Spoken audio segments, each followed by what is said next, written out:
Señoras y señores, comunidad universitaria, muy buena tarde. A nombre de la Universidad de Guadalajara, del Centro Universitario de Ciencias Económico-Administrativas y del Departamento de Ciencias Sociales y Jurídicas, sean todos ustedes bienvenidos en mérito de este curso de actualización docente CUSEA, Derecho Laboral, con el tema La conciliación laboral, nuevo procedimiento, nuevas autoridades, conciliación y excepciones a la etapa conciliatoria. Y para dar inicio formal, me permito nombrar a las distinguidas personalidades que nos acompañan.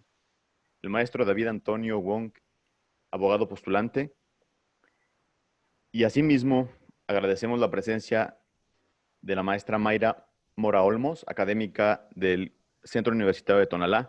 ¿Qué tal a todos? Buenas tardes, saludando a todos los que nos están viendo por Facebook, por webinars, a todos mis compañeros maestros de INCUSEA también especialmente saludos. Y pues vamos a dar este inicio a este par de conferencias. El primer ponente va a ser aquí el maestro David Wong. Les platico un poquito de qué va a hablar él. Nos va a hablar sobre la conciliación laboral, el nuevo procedimiento, nuevas autoridades con la conciliación y excepciones en la etapa conciliatoria. Antes de darle aquí el micrófono al maestro, les leo una breve reseña de su trayectoria que es bastante extensa. El maestro David Wong es maestro en Amparo y en sus cargos ha sido secretario de Trabajo del Estado de Jalisco, ha sido director general de la Secretaría de Trabajo y Previsión Social, ha sido consejero jurídico de la presidencia de Zapopan, ha sido director jurídico contencioso del municipio de Zapopan y, como ya lo comentamos, abogado postulante. Entonces, maestro, adelante, tienes aquí el libre para que pongas tu tema y pues con un gusto de tenerte, ¿verdad? Gracias. Muchísimas gracias, David. Compañera Mayra Mora, qué gusto que nos estén acompañando. Un saludo a todos los que nos están viendo en este webinar. Es muy simple. El tema de la conciliación, dicen que si un tema no lo puedes explicar en 20 minutos, generalmente ya tiendes a enredarte, ¿no? Entonces vamos a tratar de hacerlo de la manera más simple, con un poco de antecedentes y sobre todo sin meternos tanto en lo que es el tema de del tema sindical, porque también forma parte de las atribuciones que estas nuevas autoridades están formando, ¿no? Acuérdense que en el año 2017 hubo una reforma a la Constitución en el que establece que la justicia laboral deja de pertenecer al Ejecutivo y se va directamente al Poder Judicial, que donde siempre debería de haber estado. Sin embargo, pues bueno, la reforma llega hasta el 2017 y hasta el 1 de mayo del 2019 es cuando nos llega la reforma laboral y donde se establecen estas nuevas autoridades que simplemente vienen a replicar lo que nos decía la Constitución Política de los Estados Unidos Mexicanos. ¿Qué es lo que pasa? Que actualmente, como funciona actualmente aún en los 32 estados de la República, es que un trabajador, si es despedido, necesita iniciar unas acciones legales en contra de algún patrón, tiene que ir a la Junta Local de Conciliación y Arbitraje. En la Junta Local de Conciliación y Arbitraje, si él no tiene un representante, le van a asignar un defensor y en él van a llenar la demanda correspondiente y presentando la demanda obliga la ley actual, la ley federal del trabajo actualmente obliga a que los trabajadores, antes de que se desahogue el tema procedimental de la demanda, entren en una etapa conciliatoria. Sin embargo, nuestra práctica nos dice que si llegamos ahorita y presentamos una demanda, el secretario o el presidente auxiliar nos va a preguntar, para abrir la etapa conciliatoria, les pregunto a las partes, ¿tienen intenciones de arreglarse? El trabajador dice que no, el representante patronal dice que no, y simplemente termina de cerrar la constancia y pasa ya a lo que seguiría con el juicio, la 873, para desahogar el procedimiento laboral. Sin embargo, esta reforma nos establece ahora una parte obligatoria para todas las personas que van a iniciar acciones legales, con pequeñas excepciones, que en un momento lo vamos a platicar. Antes de llegar a una demanda, tienes que agotar el procedimiento de la conciliación. Y para eso, crea el órgano federal de conciliación y registro sindical. Y obliga a los estados a crear el Centro Estatal de Conciliación. Estos centros estatales de conciliación, simplemente por competencia derivada, se deben de enfocar nada más en el tema de la conciliación. En el tema federal, acuérdense, es el Centro Federal de Conciliación y Registro Sindical, que esa es otra de las atribuciones que más adelante estoy seguro que mi compañero García Nambo, que fue secretario de la Junta y es un excelente litigante, nos va a explicar mucho más a profundidad ese tema. Sin embargo, la parte que nos ocupa a nosotros es el tema de la conciliación. Acuérdense que hay dos competencias, la federal y la local. ¿Cuándo es competencia federal? Pues nos lo marca la fracción cuarta del artículo 123 del Constitucional, en la fracción 20, donde nos dice cuáles son las materias que son competencias federales. Y por derivación, las demás son las locales. Entonces, vamos a explicarlo de la manera más sencilla, a ver si logro transmitir una idea. Hablemos de mi tocayo David Navarro. David Navarro trabaja en una fábrica de calzado y simplemente pues es despedido porque ya no ocupó más en la nómina o se peleó con su jefe, ¿no? ¿Qué tiene que hacer mi amigo David Navarro para poder acceder a justicia laboral? Muy bien. En esta nueva modalidad, que aún no forma parte de nuestra realidad actual, sin embargo, a partir del último de noviembre, va a ser realidad en 8 estados de la República, va a tener que ir al Centro Estatal de Conciliación y comparecer mediante escrito, mediante comparecencia física o mediante un formato electrónico. Va a tener que ir al Centro Estatal de Conciliación y ahí le van a decir, David Navarro, bienvenido. ¿Qué vamos a hacer por ti? Te van a leer tus derechos, te van a hablar cuándo prescribe tu acción, que eso es el tema procesal, que ustedes saben que son 60 días para demandar un despido injustificado, y te van a explicar cuál es el procedimiento. Dentro de todo esto, te van a hacer llenar un formato en el que vas a identificar quién es tu patrón, en dónde está y cómo lo pueden citar. Una vez que llenes este formato, la autoridad lo primero que va a decidir es si es competente o no si competente o no es competente. Si soy competente, lo primero que voy a hacer es, muy bien, vamos a abrir un número de expediente, vamos a abrir un buzón electrónico, porque acuérdense que estamos en esta nueva normalidad, fomentando, inclusive no dentro de esta nueva normalidad, desde que se inició el proyecto siempre se ha hablado de que las comunicaciones electrónicas son mucho más eficientes y más rápidas. Y entonces se va a turnar también a una sala conciliatoria. Si no es competente, lo va a derivar. Tiene la obligación de derivarlo a la Junta Federal y notificarle al trabajador que su asunto se va a derivar o se va a desahogar en aquella autoridad. Y aquella autoridad ya la tiene que recibir y admitir la competencia correspondiente. Entonces, lo primero, ¿es competente? ¿Sí o no? Sí es competente. Muy bien. Pues vamos a abrirte tu expediente. Abrimos un expediente, señalamos número, el buzón electrónico para las partes, para el patrón y para el trabajador, y lo turnamos a la sala conciliatoria y a partir de ahí vamos a emitir una notificación, que este es el acto más importante. ¿Por qué? Porque si no notificas a las partes, simplemente el asunto no va a tener mayor trámite, ¿no? Y aquí la ley nos establece un par de posibilidades. Una notificación express, en la que el trabajador se compromete a llevar la notificación o dejar que el centro lo notifique y entonces tiene que señalar la audiencia para dentro de los siguientes 15 días y señalar con 5 días de anticipación. Si el trabajador dice, yo lo llevo, muy bien, le damos al trabajador la notificación, que él vaya y la presente ante el patrón, o dejamos que los actuarios o los notificadores del Centro Estatal de Conciliación lo hagan. Aquí hay unas pequeñas excepciones. ¿Qué pasa si el notificador no da con el domicilio? Entonces le tienen que notificar al trabajador en su buzón electrónico para que nos señale o nos acompañe al notificador para poder notificar muy bien a la parte patrona. Si una vez hecho esto van a tratar de notificar y no pueden notificar una vez más porque el domicilio no existe o el patrón no está, simplemente ya emiten una constancia. Entonces, ¿qué pasa si sí notifican? Si el notificador notifica, si el trabajador lo hace dentro de los 5 días o la autoridad lo hace dentro de los 15 días posteriores a la comparecencia del trabajador. Ahora sí, tiene que comparecer el trabajador y tiene que comparecer el patrón, porque las audiencias son personalísimas. No puede ir un representante del trabajador. La conciliación tiene que ser personal. Puede ir acompañado de un abogado, puede ir acompañado de una persona de su confianza, sin embargo, no se le va a reconocer ningún carácter, a diferencia del patrón, que ustedes saben que generalmente los patrones, al ser personas morales, tiene que ir un representante legal del mismo, ¿no?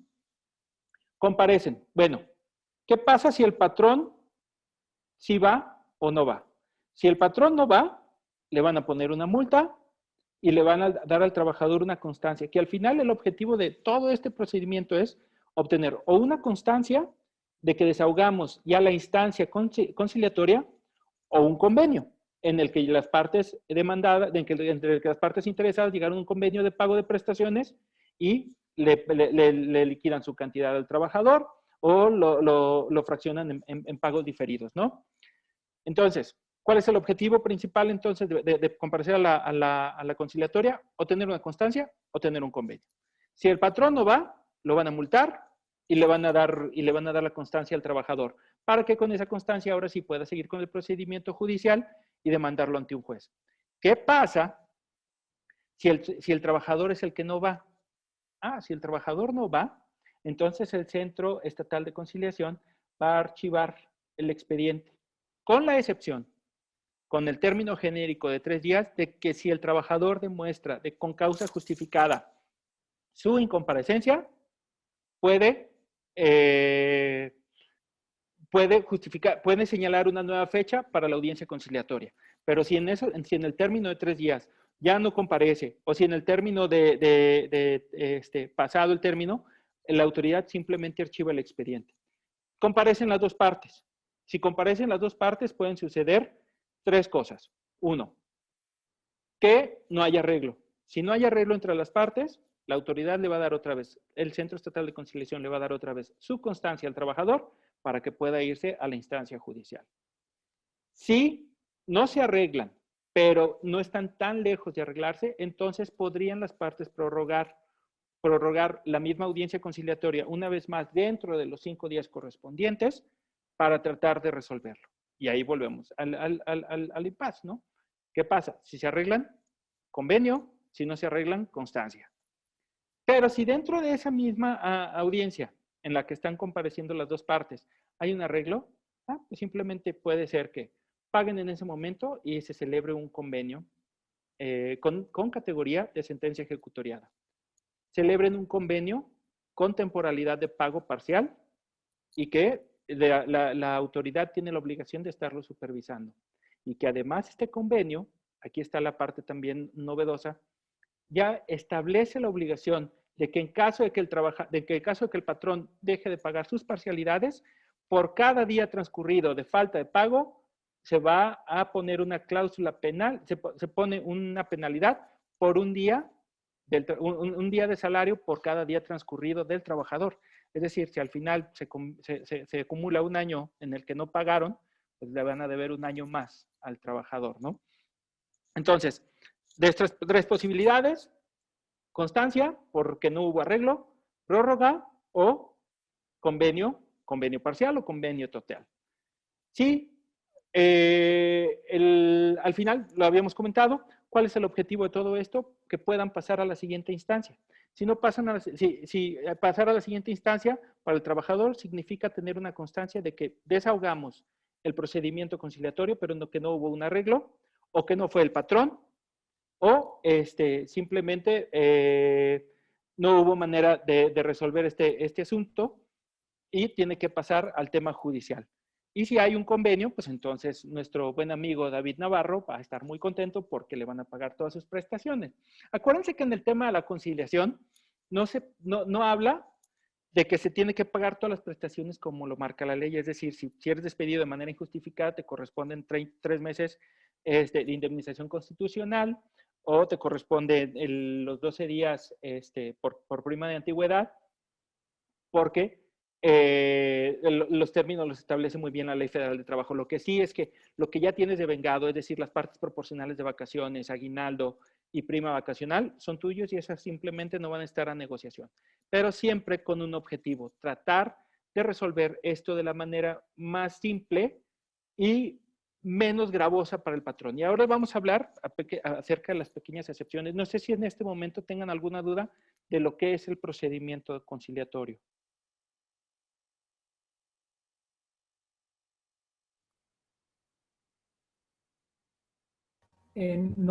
Las preguntas que haya me las hacen llegar al final de la ponencia para comentarlas todas, así que adelante.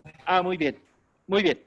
Entonces, identifiquemos la parte importante de todo esto. ¿Por qué es importantísima la conciliación? Porque acuérdense que con esta reforma la Ley Federal del Trabajo implica unas cargas procesales muy complejas para la parte patronal.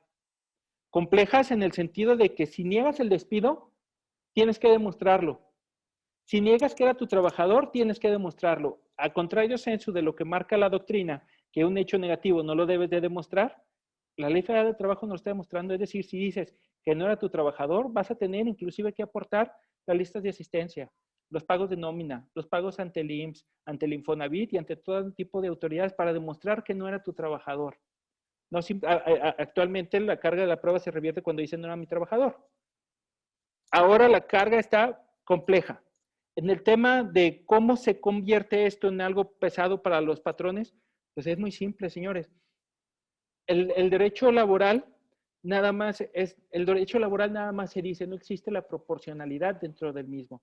Es decir, una persona que trabajó un año a una persona que trabajó 25 años, si el asunto se atrasa lo suficiente, llegan a recibir inclusive casi igual la misma indemnización una persona que trabajó poquito a una persona que trabajó mucho. ¿Por qué? Por el salario caído, por los intereses, por todo lo que se acumula, que se convierte y que elimina la proporcionalidad dentro de este procedimiento. Es decir, si te corrieron y nada más trabajaste una semana o trabajaste 50 años, si te corrieron, te van a obligar a pagar los 3 meses de indemnización.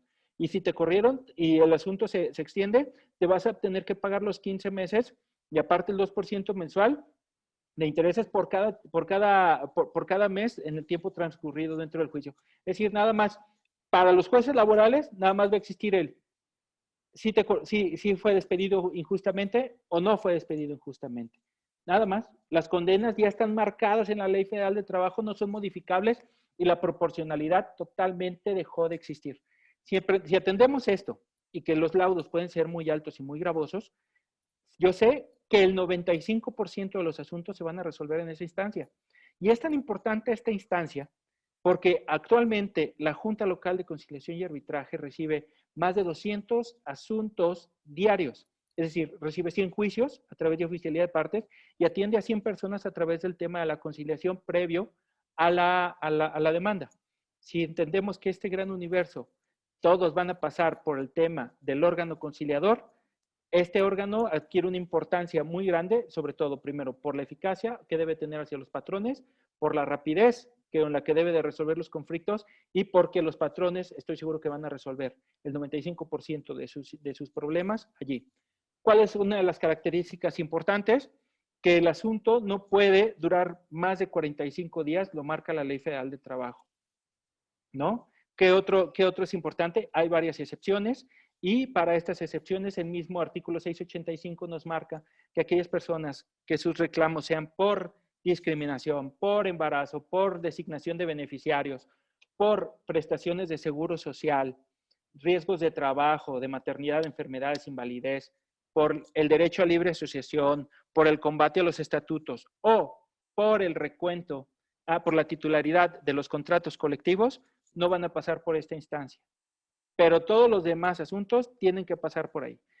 La ley también les pone unas pequeñas cláusulas en el que aquellas personas que hayan sido agredidas, que hayan sido víctimas de acoso, que hayan sido víctimas de mobbing dentro de su trabajo, debe la autoridad evitar que se confronten las personas que tuvieron este conflicto y las deba tener en una área separada para que nunca se puedan enfrentar cara a cara y tratar de resolver esto de la manera más simple y más rápida.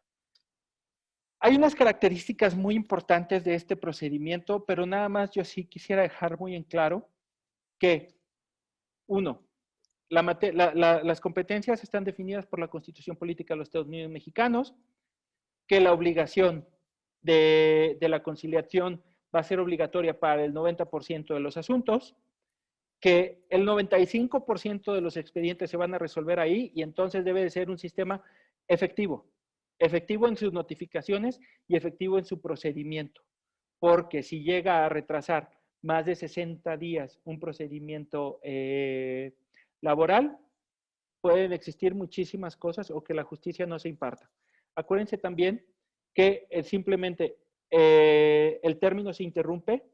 Si a ti te corrieron, tocayo, el 1 de agosto, tu término para demandar sería el 1 de, digo, el 1 de octubre, ¿sí? Porque son 60 días para ejecutar cualquier acción en contra de un despido injustificado. Pero como ahora la ley te obliga a ir al Centro Estatal de Conciliación o al Centro Federal de Conciliación, la simple comparecencia y ante el Centro Estatal de Conciliación interrumpe este término. Y si la ley nos marca que el término máximo son 45 días, a ti te corrieron el 1 de agosto, tú presentaste el 15 de agosto tu solicitud y pasaron 45 días, entonces el 15 de septiembre tú deberías de tener tu constancia o tu convenio. Si tienes tu constancia, entonces vas a tener que acceder al juicio laboral.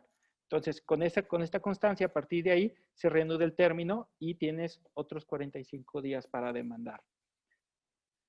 Hay aspectos importantes que recalcar. Les había comentado en un principio, esta reforma se viene trabajando desde 2017 y es una realidad a partir de la reforma del 1 de mayo de 2019. Sin embargo, esta reforma se va a aplicar en 3 etapas. Ahorita nada más hay 9 estados en los que se está trabajando la implementación de esta reforma y ya se creó desde el 6 de enero del 2020 la Ley Orgánica del Centro Federal de Conciliación y Registro, en el que nos establece cosas muy interesantes. Que el Centro Laboral será un organismo público descentralizado, sectorizado a la DSTPS con personalidad jurídica y patrimonio propio. Aquí el primer conflicto en el que yo veo es que si es un órgano público descentralizado, debería estar regido por el apartado A del artículo 123 de la Constitución Política de los Estados Unidos Mexicanos. Sin embargo, dice que todos los trabajadores de este Centro Federal de Conciliación se van a regir por la Ley Federal de Trabajadores al Servicio del Estado. Entonces los convierte automáticamente en servidores públicos y no en trabajadores de un organismo público descentralizado, que eso yo supongo que será un poco más debate, ¿no?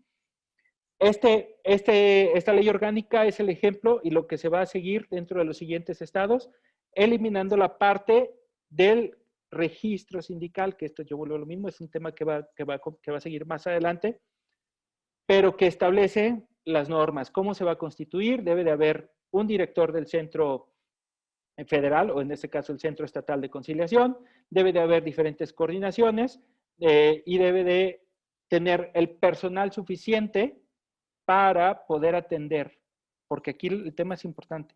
Los términos los marca la misma ley. Primero, debe ser dentro del término de 15 días y solamente existe una prórroga para 5 días, pero por parte extraordinaria podría señalarse una nueva prórroga. Es decir, y si actualmente en el estado de Jalisco estamos recibiendo 200 asuntos nuevos en las autoridades laborales, ¿qué cantidad de personas vamos a necesitar dentro de este organismo estatal para poder atender todo, cumplir con los plazos, hacerlo en menos de 45 días y aparte tener una conciliación efectiva? Porque no es lo mismo actualmente lo que nos está diciendo o lo que hacen en la Junta Local de Conciliación y Arbitraje o en las juntas federales, en el que nada más estamos escribiendo, ¿hay conciliación? ¿Sí? ¿No? No hay. Es un párrafo, son 3 pequeños renglones en el que se desahoga esta etapa obligatoria dentro del artículo 873 de la Ley Federal del Trabajo, ¿no? Pero actualmente, y esto ya va en el tema de profesionalizar a los conciliadores, acuérdense que tenemos que identificarnos, generar un ambiente que no tenga presión para las partes, que sea mucho más relajado, que invite a la conciliación, en el que tratamos de identificar las pretensiones de una persona y que tratamos de conciliar o de resolver los conflictos que se pudiese entender, aprender a desgajar, o como le llaman nuestros órganos, nuestras personas especialistas en la mediación y la conciliación, a desgajar la mandarina y saber cuál es cada uno de los problemas y todo este tipo de cosas que nos habla que una conciliación efectiva debería tomar por lo menos 2 horas y media, si no es que 3. Imagínense entonces cuántas personas cuántas personas debemos de tener para poder atender a 300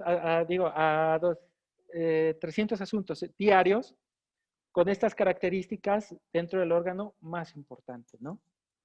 Creo que con esto les transmito los aspectos más importantes. Todo lo que les estoy platicando actualmente se encuentra en el artículo 684, fracción A, hasta el 684, fracción U, de la Ley Federal del Trabajo, así como la Ley Orgánica del Centro Federal de Conciliación y Registro, que se encuentra dentro de la página web del gobierno federal, que así se llama, Reforma Laboral. Ahí vamos a identificar cuáles son los estados que forman parte de esta reforma. San Luis Potosí, Zacatecas, Durango, Chiapas y Campeche. Y nada más para aclarar, nosotros Jalisco formamos parte de la tercera etapa de implementación. Es decir, nosotros vamos a irnos hasta el 2022 cuando iniciemos con las operaciones del Centro Estatal de Conciliación y Arbitraje y los juzgados laborales, que también el tema de los juzgados laborales es un tema muy, muy interesante que cuando les toque desarrollarlo no lo pierdan de vista, porque cambia totalmente todo lo que nosotros sabemos como litigantes actualmente en materia laboral y nos establece nuevas obligaciones y una nueva perspectiva de cómo atacar este tipo de juicios. Tocayo. Perfecto, entonces dame un segundo para checar las preguntas que nos están llegando y claro. Empezamos. Nada más para aclarar, se me pasó una parte, es decir, adelante. Si el trabajador y el patrón comparecen al mismo tiempo, la Ley Federal de Trabajo les dice que pueden pasar a una sala conciliatoria en ese momento o que pueden señalar una fecha dentro de los siguientes 5 días, ¿no? Pero okay, tienen que comparecer las dos partes al mismo tiempo. Ok. Entonces, la primera pregunta que tenemos, me preguntan si las formalidades de la notificación en el procedimiento inicial de la conciliación van a ser iguales que en el emplazamiento o no va a haber formalidades. De hecho, yo siento que forma parte todavía del debate, porque ni la ley orgánica ni la Ley Federal del Trabajo nos establece cuál es la formalidad de este tipo de notificaciones. Pero yo alcanzo a identificar que si le damos al trabajador la notificación para que él la haga, yo creo que la formalidad se pierde. Nada más aquí tendríamos que dejar muy, muy en claro cómo vamos a emitir entonces una multa hacia el patrón que no comparece. ¿Sí? ¿Cómo vamos a certificar que sí realmente fue notificado, ¿no? Aquí la norma marca que si le das la notificación al trabajador y el patrón no comparece, van a señalar una nueva fecha y tiene que ir el notificador a hacerlo. Yo supongo que ahí es donde se formaliza y queda la constancia de que el patrón quedó plenamente notificado, ¿no? El espíritu de esta ley es la eficiencia sobre las formalidades, pero yo supongo que en el momento de que tengan que implementar una multa, sí debe de haber constancia de que el notificador o el actuario levantó la misma, se cercioró que era el domicilio para poder emitir una multa, ¿no? Ok, perfecto. La segunda es, una vez terminada la etapa conciliatoria, ¿cuánto tiempo se tiene para presentar la demanda inicial? Acuérdense, habíamos comentado que el término son 60 días y que el mismo se interrumpe cuando compareces al centro de conciliación. Ojo, si compareces en el día 59 al Centro Estatal de Conciliación y no resuelves tu asunto, te van a emitir una constancia y a partir de la emisión de la constancia vuelve a correr el término. Si compareciste en el día 59, solamente tienes un día más para presentar la demanda. Oh, perfecto, interesante, importante, ¿verdad? Muy bien, vamos viendo otra. Les preguntan, ¿cómo queda la figura del ofrecimiento del trabajo en la nueva ley laboral? El ofrecimiento del trabajo en la nueva ley laboral forma parte ya del procedimiento judicial, pero la Ley Federal del Trabajo establece, primero, que en la etapa preliminar se debe de eliminar y nada más determinar cuál es la litis. Si era su trabajador o no era su trabajador, si lo corrieron o no lo corrieron. pero la reversión de la carga de la prueba ahora al ofrecer el trabajo no se aplica automáticamente, ¿no? Entonces yo, o sea, bueno, aquí sería pregunta mía, ¿no? Pero realmente en la práctica, el ofrecimiento de trabajo nomás sirve para revertir carga de la prueba, aunque digan otra cosa, ¿no? ¿Tú cómo ves eso? Entonces, ¿sirve de algo? La verdad es que sí, yo vuelvo a lo mismo. Claro que existen prácticas dilatorias y prácticas desgastantes, ¿no? Uno es el ofrecimiento del trabajo y la reversión de la prueba. Pero acuérdate, el 60% de los trabajadores en México forman parte de la informalidad y forman parte de una micro o pequeña empresa. Muy pocas personas realmente trabajan en empresas que tienen todo tipo de prestaciones. Y la reversión de la carga de la prueba en el ofrecimiento del trabajo, estoy seguro que en un 50% sí es realidad. El problema aquí es que ya los profesionistas estamos involucrados y más cuando lo somos profesionistas particulares, todas aquellas personas que están alrededor de la junta en el que dicen yo te ayudo a resolver tu asunto laboral y realmente pues, lo estamos al final viendo como parte de nuestra actividad profesional y para generar un ingreso, no para impartir justicia laboral, podemos estar de acuerdo, ¿no? Si formamos parte de ese, inclusive, acuérdense que actualmente el ofrecimiento del trabajo puede ser inclusive sin que esté el trabajador, nada más tiene que comparecer el trabajo y decir si lo acepto o no lo acepto, ¿no? Y muchas veces sí, es una práctica dilatoria o es una práctica de reversión de la prueba, pero no es tan efectiva. Espero que en este nuevo procedimiento laboral en el que se ofrezca la misma, sea con toda la intención de realmente se regrese a trabajar y no nada más ganar tiempo, ¿no? Yo creo que va a desaparecer completamente, pues ya no sirve de mucho, ¿no? Pero bueno, veremos. Estoy de acuerdo, creo que va a desaparecer en un gran porcentaje, pero yo vuelvo a lo mismo, Tocayo. Van a desaparecer los juicios en un gran porcentaje, en un gran porcentaje. Si tú eres patrón y te das cuenta que todo lo que sigue después de la audiencia conciliatoria o de la etapa conciliatoria es un juicio totalmente contrario a lo que tú pudieras demostrar, y más, hablando de estadísticas, pequeños y micros empresarios en los que no llevan un registro de asistencia, no llevan un pago de nómina con certificado digital, sus altas del seguro pueden estar o no estar. Me explico, no van a tener un expediente del trabajador, no van a tener una asesoría directa para cómo llenar un acta administrativa si el trabajador se dejó de presentar.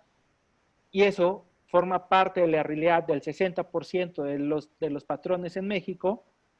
Es normal, se van a dirimir en este importante órgano que parece un trámite administrativo, pero que estoy seguro que no le estamos alcanzando a ver la importancia que va a tener para el tema de desahogo de conflictos laborales. Ok, muy bien. Creo que aquí nos queda una pregunta más. Dice, la actual ley del trabajo, el procedimiento favorece a los trabajadores y no a los patrones. ¿Considera que con la nueva ley esto cambiará? No, la verdad es que no. Yo vuelvo a lo mismo. Hay un espíritu en la Ley Federal del Trabajo y habla de que el poder económico está del lado de los patrones. Probablemente sí, de aquellos patrones en los que forman parte de medianas o grandes empresas. Pero a más allá del espíritu, nuestra realidad dice que los patrones ahora están en un grado de indefensión un poco difícil. Pero no se ha modificado. El espíritu de la ley sigue siendo absolutamente protectora. Sigue diciendo que todo lo que diga el trabajador es verdad, a menos que el patrón demuestre lo contrario. Que si el trabajador dice que ganaba 1,000 pesos, ahora ya hay lo que es el fraude procesal, aquellas conductas que se pueden tipificar y todo esto en el que están tratando de minimizar el efecto de generar cargas muy gravosas hacia los patrones en base a las mentiras que se solían utilizar, que es algo que sí está bajando, sí está bajando, que es algo en el que se preocupó mucho la autoridad estatal y la autoridad federal, sí es cierto. El fraude procesal lo tipificaron como para aquella persona que diga mentiras. Si yo digo que ganaba 10,000 pesos diarios, ahora, y el patrón dice que no, y demuestra que nada más ganaba 500 pesos diarios, a las responsabilidades tanto del abogado como del trabajador. y ahora hay diferentes formas de erradicar esta responsabilidad, pero no, el espíritu sigue siendo absolutamente protector. Lo que diga el trabajador es verdad, a menos que el patrón demuestre lo contrario. El patrón demuestra lo contrario con documentos. No existe manera de decir, no, yo le pagaba 100 pesos y el trabajador dice, yo ganaba 1000 pesos. En caso de duda, siempre va a resolver la autoridad a favor del patrón. Del patrón, Digo, del trabajador. Trabajo, muy cierto, ¿verdad? Sino Sí. aquí lo que me llama la atención de esto es que se presenta la demanda con pruebas. Entonces, pues ya le están diciendo al patrón, pues mira, de aquí viene la demanda y es lo que te van a acreditar. Aguas porque ahí viene el golpe, ¿no? Entonces creo yo que sí le están, de menos en ese pedacito, creo que sí es un beneficio al patrón, porque ya sabe por dónde puede venir el golpe del abogado, ¿no?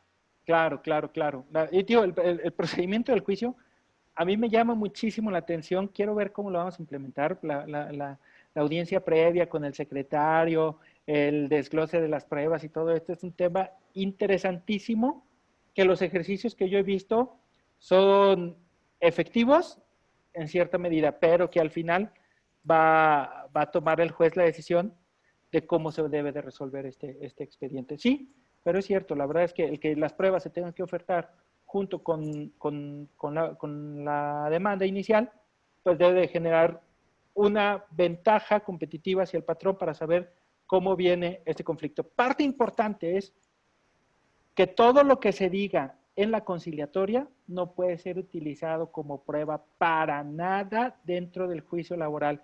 Es decir, si a ti, tocayo, cuando te corrieron de la fábrica de zapatos, te dijeron, estás despedido porque no te bañas, y entonces llegas a la audiencia conciliatoria y te dices, es que él me corrió.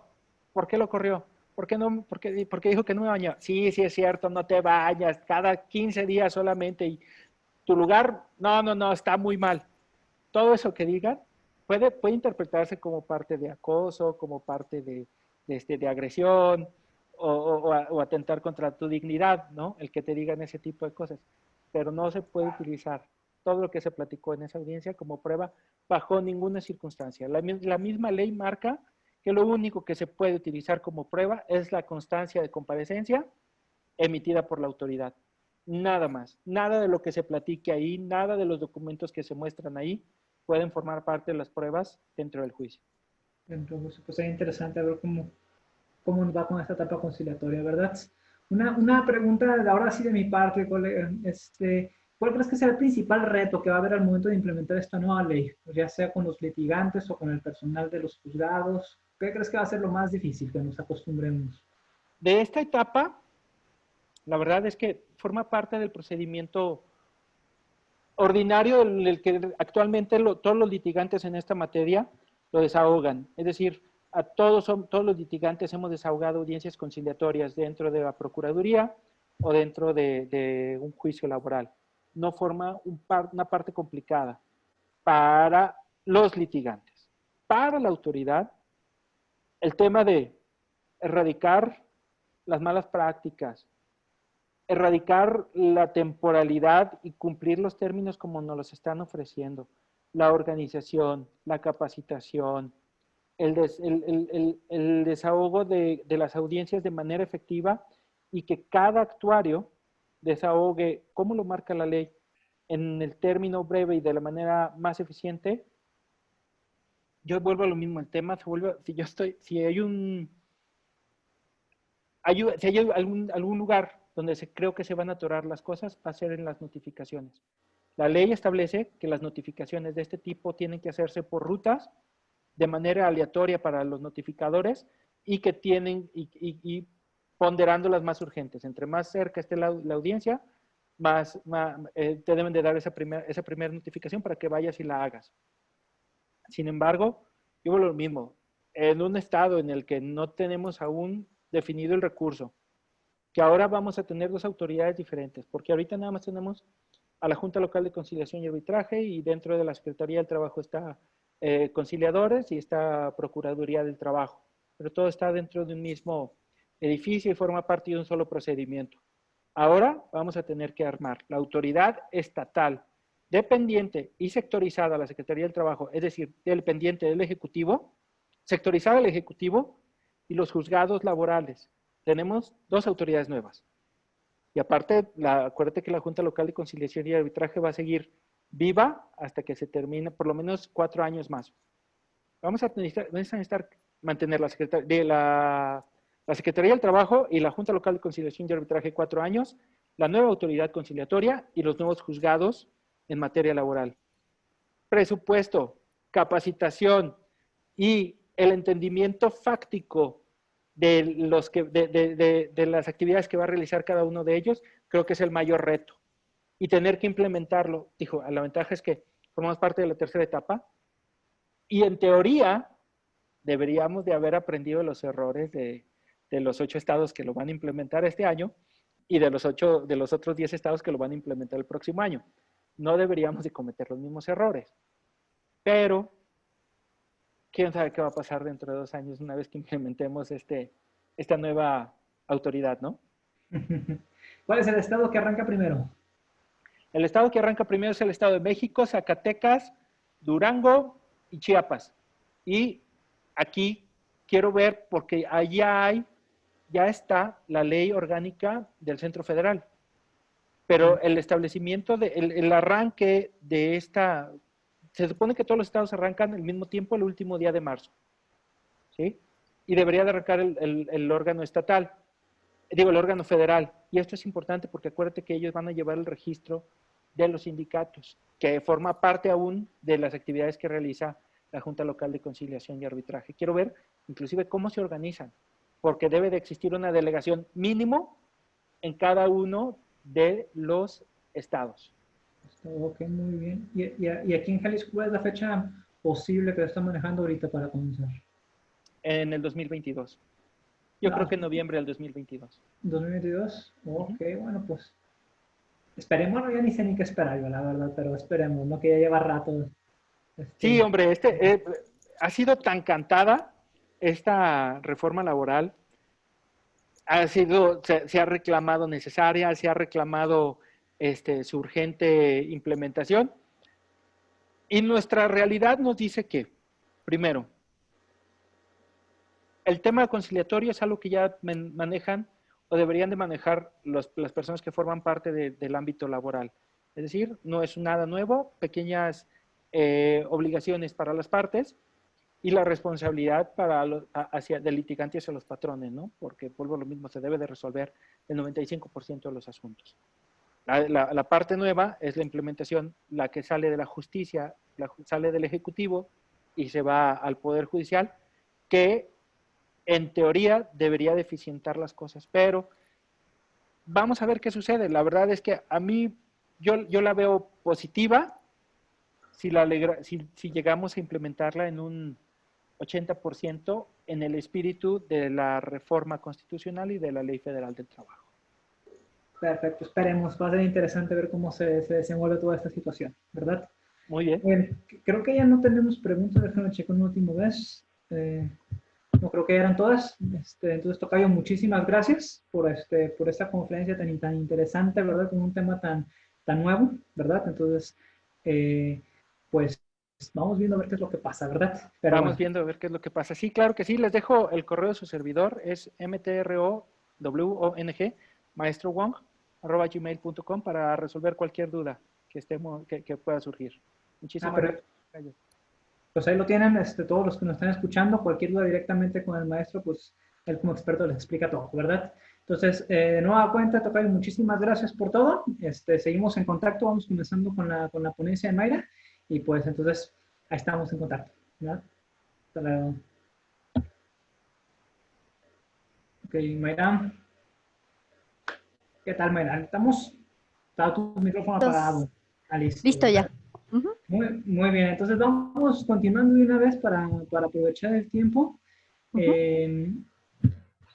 Les presento aquí a nuestra ponente Mayra Mora. Tengo un segundote para poner su currículum en pantalla. Bueno, no currículum, es más una pequeña guía, ¿verdad? Pero bueno, miren. La doctora Mayra Mora Olmos, bueno, tiene doctorado en Derecho, maestría en Derecho, obviamente su licenciatura, y está especializada en gestión, publicidad y protección de la información. Ahí me consta que tiene muchísimas más credenciales, pero bueno, aquí ya nos puso que actualmente colabora en la Secretaría de Trabajo y Previsión Social desde el 2006 a la fecha, así como también ex secretario ejecutivo del Comité de Ética de la Secretaría de Trabajo y Previsión Social y enlace el sistema de control interno institucional. Entre eso y muchos, pero bueno, son los que ha decidido pasarnos aquí, ¿verdad? Y bueno, Mayra, platícanos de qué tema nos vas a hablar el día de hoy. Gracias. Bueno, primeramente les agradezco mucho la invitación. Me puse estas cosas porque quería aislar un poquito el sonido, porque aquí donde estoy hay bastante. Entonces, si me veo rara es por eso. Espero que no parezca Jacobo Zabludowski con toda la diadema. Le agradezco mucho la invitación a la doctora Noemí, a usted, maestro David, y sobre todo pues a la academia, porque yo sé que están haciendo un esfuerzo, hicieron un gran esfuerzo en armar este diplomado con esta temática, porque en todos lados lo están cobrando y ustedes lo consiguieron gratis para sus maestros y eso es muy bueno. Ya quisiera yo muchas cosas en esta vida, ¿no? Pero eso es muy bueno. La verdad es que estoy muy contenta porque ya sé que las personas que nos están escuchando también son maestros y entonces pues nos van a entender que andamos los académicos preparando los materiales, ¿no? Y viendo cómo vamos a enseñar ahora el derecho en esta rama, porque la cosa cambió, ¿no? Sí. Entonces, tanto que yo creo que voy a estudiar derecho otra vez, porque no es una cosa impresionante, los cambios son muy rápidos y entonces pues ahorita está uno tratando de adecuarse. Como maestra nada más les comento que nosotros estamos viendo que pues como el derecho no se puede enseñar como se enseñaba antes, ¿no? Que ahora hay que revisar las actividades blandas pues de los alumnos, de cosas para cambiarles el paradigma totalmente con esto de la conciliación. Ya el maestro David habló de esto. Y a mí me preocupa, por ejemplo, que tenemos que enseñar el derecho desde la ley de 2012 y ahora la ley de 2019. Buscando el mejor método, pues para no confundir a los alumnos, ustedes que son maestros, no sé exactamente qué profesión tengan, pero me dicen que son contadores, que son abogados, el CUSEA se distingue por las cuestiones administrativas, ¿no? Y ustedes tienen un papelón, ¿eh? Porque ahora todo se va a centrar pues en la responsabilidad y en la parte que tiene que ver con la empresa respecto de cubrir sus obligaciones y de que hay mucha información que se va a empezar a cruzar. Entonces, a mí no me sorprende pues que ahora la parte laboral se haya pasado a los juzgados, porque piensen que con eso van a mitigar pues la cuestión o la cultura que teníamos pues de, ya ven, las demandas y las contestaciones de demandas, ¿no? Que pues cada quien dice su versión y ahora a mí me toca ver algo muy, que para mí es muy interesante, que tiene que ver con la transparencia y la protección de datos. Miren que la protección de datos ahorita es un tema muy incipiente porque solo contéstense ustedes si ustedes en sus empresas o a las que asesoran tienen un aviso de privacidad cuando recaban toda la información del empleado cuando entra. ¿Ya se contestaron? Bueno, pues así están muchas empresas y por eso les digo que CUSEA va a tomar un papel toral, porque pues, ustedes son los que habilitan a los próximos administradores, a los próximos jefes de recursos humanos, a los próximos jefes de departamento, ¿no? Y esa es la parte que ahorita están como las empresas apenas empezando como a investigar qué es. Y la transparencia sí, porque en materia laboral hay un organismo, las autoridades laborales están obligadas a transparentar ciertas cosas. Fíjense que ahorita decía el maestro David que ya empezaron, bueno, ya ven que el año que entra, más bien este año, empiezan como por etapas, ¿no? Ciertos estados. Ya están las convocatorias abiertas para contratar actuarios, oficiales, jueces, ¿no? Entonces, ya no hay para atrás, porque, bueno, de repente luego nos quedamos acostumbrados a que, sí, de aquí a que lo implementen. No, ya estamos, en la puerta. Y hay muchas cosas que me gustaría comentarles. Estoy viendo que son las 4:51. Entonces voy a tratar de empezar a proyectarles algo en lo que me va a dar un poquito de tiempo, en lo que se unen las personas porque estaban citados a las 5, pero si tienen alguna duda, a mí me gustaría como pararme en ese momento porque si no se me olvida luego qué tema, así es que maestro David, ahí te va a tocar. Pero miren, déjenme ver si les puedo poner la presentación ahora, un momentito. ¿Ya la empecé a compartir? No, ¿verdad? Permítame un segundo. ¿Ya se ve? ¿Ya se ve? Ok. Miren, nosotros ahorita en este curso tenemos, a ver, déjame ver si lo pongo en pantalla completa para que se vea mejor. ¿Ahí se ve mejor? Muy bien. Miren, este es su temario, ¿no? De su curso. Y hay algunas cosas que vamos a tocar y que no es que las dejemos sueltas. Lo que pasa es que hay otra persona que se encarga de revisar estos temas, ¿no? Ya vieron ahorita la parte de derecho internacional, derecho individual de trabajo, el maestro Gon acaba de ver conciliación laboral y a mí me toca el tema intermedio que luego lo van a ligar con otros temas, tiene una seriación. Bien, entonces nosotros estamos aquí ahora, los demás días van a ver lo que resta, entonces ahora esto es lo que vamos a ver el día de hoy, nuestra agenda, el tipo de información, las obligaciones que tienen el CFECOREL, que era el que hablaba el maestro Gon, que es el Centro Federal de Conciliación y Registro Laboral, ¿no? Las obligaciones que tienen los patrones, los intermediarios y los derechos de los trabajadores, hablando en el contexto de protección de datos. Miren, a mí me gusta mostrar siempre me divierte mucho porque cuando yo quiero explicar algo de derecho, siempre les muestro este cubito y les digo, maestra, ¿usted qué piensa de esto? Y yo, pues, ¿de qué lado estás? ¿Eres asesor del patrón? ¿Eres asesor del trabajador? ¿Eres autoridad? ¿Eres juez? ¿De qué lado? ¿No? Entonces, yo me imagino que ustedes en sus clases, pues van a ver, pues desde el lado de los administradores tal vez, y poco del lado de los trabajadores, porque eso se ve luego en derecho laboral. Entonces, los derechos de los trabajadores en la parte de protección de datos. Entonces, mi tema tiene que ver con transparencia de las autoridades y protección de datos de las autoridades y de los empresarios, o sea, de los patrones. Muy bien, el 90% de empresas aquí en Jalisco son microempresas.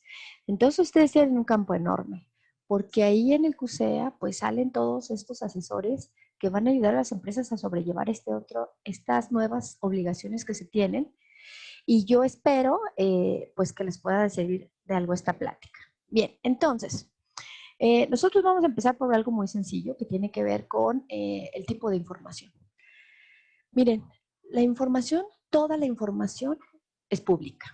Y no llamo pública con que la tengo en internet, no. Sino que la información es de dominio o más bien es propiedad de los ciudadanos. No es del gobierno. No es de las empresas. La información es de los ciudadanos. Toda la información que posee el gobierno es de los ciudadanos. Claro, hay sus excepciones, como en todo. Porque luego pensamos, ¿no? De que tal autoridad no nos quieren dar esto, porque dice que es de ellos. Espérame. La información es de los ciudadanos. Y en ese contexto es como la debe de rendir, ¿no? Esta información se divide más o menos así. Si los confundo un poquito, me paran y me regreso. Para mí es muy fácil porque yo estoy familiarizada pues con este tema, pero esto también les va a dar un panorama general de lo que tiene que ver la transparencia. Bueno, la información tiene que ver con la de libre acceso, con la que no necesitas pedir, que lo puedes localizar en los portales de internet, ¿no? Y está también la otra que se tiene, pero que no se sube a internet, pero que también es de libre acceso. Es decir, si me la pides y la tengo, te la doy, ¿no? Ahí viene la división. Está en fundamental, la de los portales, y la ordinaria, la que me pregunte si te la tengo. Muy bien. La parte protegida o la información protegida tiene que ver con aquella información que sí tengo, pero que no te puedo dar porque no es mía. Yo la tengo a resguardo. O la información que sí tengo, pero que tampoco te puedo dar hasta en tanto no cause daño, ¿no? La confidencial tiene que ver con la parte de datos personales. Es decir, yo le recabé al trabajador su nombre, su domicilio, su teléfono. Pero, ¿quién es el titular de los datos? Pues el trabajador. Sí la tengo, pero no te la puedo dar porque es del trabajador. ¿sí? Entonces, esa definitivamente, hasta que no esté dentro de las partes de excepción de la ley, la voy a poder dar. Y en la reservada, ¿no? Tiene que ver con aquella información que no la puedo dar porque causaría un daño. Ejemplo, si ustedes le preguntan a la Secretaría de Trabajo Federal, oye, ¿cuántas inspecciones tienes? ¿No? Ah, pues si están abiertas, probablemente no puedan darte ningún tipo de información porque eso causaría daños a la estrategia judicial o la estrategia jurídica de su procedimiento, ¿no? Hasta en tanto la información no esté cerrada, les pueden dar acceso a esa información. Muy bien. ¿Por qué quiero empezar con esto? Porque el CEFECOREL va a tener este tipo de información, toda esta que ven ustedes, ¿no? Esta la vamos a abordar al final de esta lámina para que yo pueda como mostrarles qué tipo de información va a tener el CFECOREL que ustedes como empresarios puedan usar o que ustedes como asesores del patrón, ¿no? Puedan decir, ah, mira, esto no lo podemos dar. O si lo damos, tiene que ver con todas las protecciones que marca la ley. Muy bien, acuérdense del cubo de Rubik. No sé en qué parte están, ¿no? No sé si son autoridad, no sé si son trabajadores o patrones, ¿no? O son asesores, o a qué parte estén asesorando. Me estoy yendo muy rápido porque luego cuando me pongo nerviosa hablo muy rápido. Muy bien. Entonces, miren, el CFECOREL tiene básicamente dos cosas. Es un organismo descentralizado con autonomía operativa, presupuestal de gestión y cuenta con una junta de gobierno. Está sectorizado a la Secretaría de Trabajo. ¿Cuál es el órgano máximo de este CFECORE? Pues este es su órgano de gobierno, la Secretaría de Trabajo y Previsión Social, la federal, el Instituto Nacional de Acceso a la Información Pública y Protección de Datos Personales. Yo ahí nada más le puse los apócopes, ¿eh? El Instituto de Estadística y Geografía, ¿no? La Secretaría de Hacienda y el INE. O sea, sé que todos estos organismos van a trabajar conforme con sus representantes de estos organismos. Pero, además de ser una instancia conciliatoria prejudicial, ¿no? Que tenga que ver con conflictos del fuero federal, también se encargará del registro a nivel nacional de organizaciones sindicales, contratos colectivos, reglamentos interiores de trabajo y la verificación de procedimientos de consulta y democracia sindical. En todos los foros donde yo he acudido, todo el mundo dice, ¿acaso ya se dieron cuenta del monstruo que crearon? ¿No? Porque va a tener un completo control a nivel nacional de todo, ¿no? Bueno y malo, no sé, ¿no? Tal vez si soy un sindicato que estoy acostumbrado a no rendir cuentas y a no subir información, probablemente malo o bueno. Si soy un trabajador que no encuentro mi contrato colectivo y lo necesito, entonces sería bueno, ¿no? Y ese tipo de cosas es lo que va a centralizar y va a tener subdelegaciones o delegaciones en cada uno de los estados, de los 32 estados del país. Muy bien, entonces, quiere decir que ellos van a conciliar en materia federal y también van a tener que ver con los asuntos colectivos. Dos cosas. Fíjense que hablando el maestro Wong decía sobre la conciliación. Yo ahí les puse unas cuestiones de la ley que dice que nombre, CURP, identificación del solicitante cuando llegue a pedir su cita de la conciliatoria, su primera conciliación, porque se dijo despedido o se dijo o quiere rescindir, la razón que haya sido su primera etapa que tiene que agotar es la conciliación. A mí me parece que la conciliación va a cambiar totalmente de paradigma porque quieren capacitar a los conciliadores, quieren que tengan ciertas habilidades blandas, ¿no? No están siendo necesariamente abogados, también tienen que ver, abre como profesionistas, ustedes pueden checar en la ley, pero a mí lo que me compete es que les piden muchos datos como el nombre, la CURP, la identificación social. Imagínense que este organismo va a concentrar esta información para pedir la parte de la conciliación prejudicial.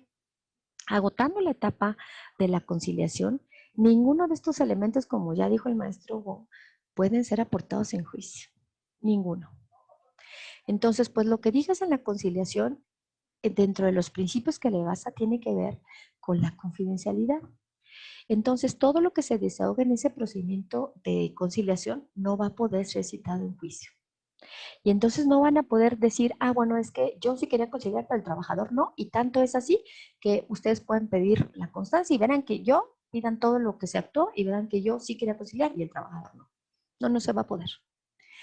Dice, los elementos aportados por las partes no podrán constituir prueba o indicio de ningún procedimiento administrativo judicial. Entonces, lo que concilies, ahí se cierra, ¿no? La información aportada por las partes en el procedimiento de conciliación no podrá comunicarse a persona o autoridad alguna, a excepción de constancia de no conciliación y, en su caso, el convenio de conciliación que se celebre. Ahí está la ley que te dice no vas a poder llamarlo a juicio con esas excepciones. Bien, cuando llegues a la parte de la conciliación a solicitar tu conciliación, te van a asignar un buzón electrónico. Entonces, supongo yo que si no lo tramita el trabajador o lo tramita el apoderado, le van a asignar ciertos datos personales para que quien accese pueda obtener información o pueda darse por notificado en este buzón electrónico.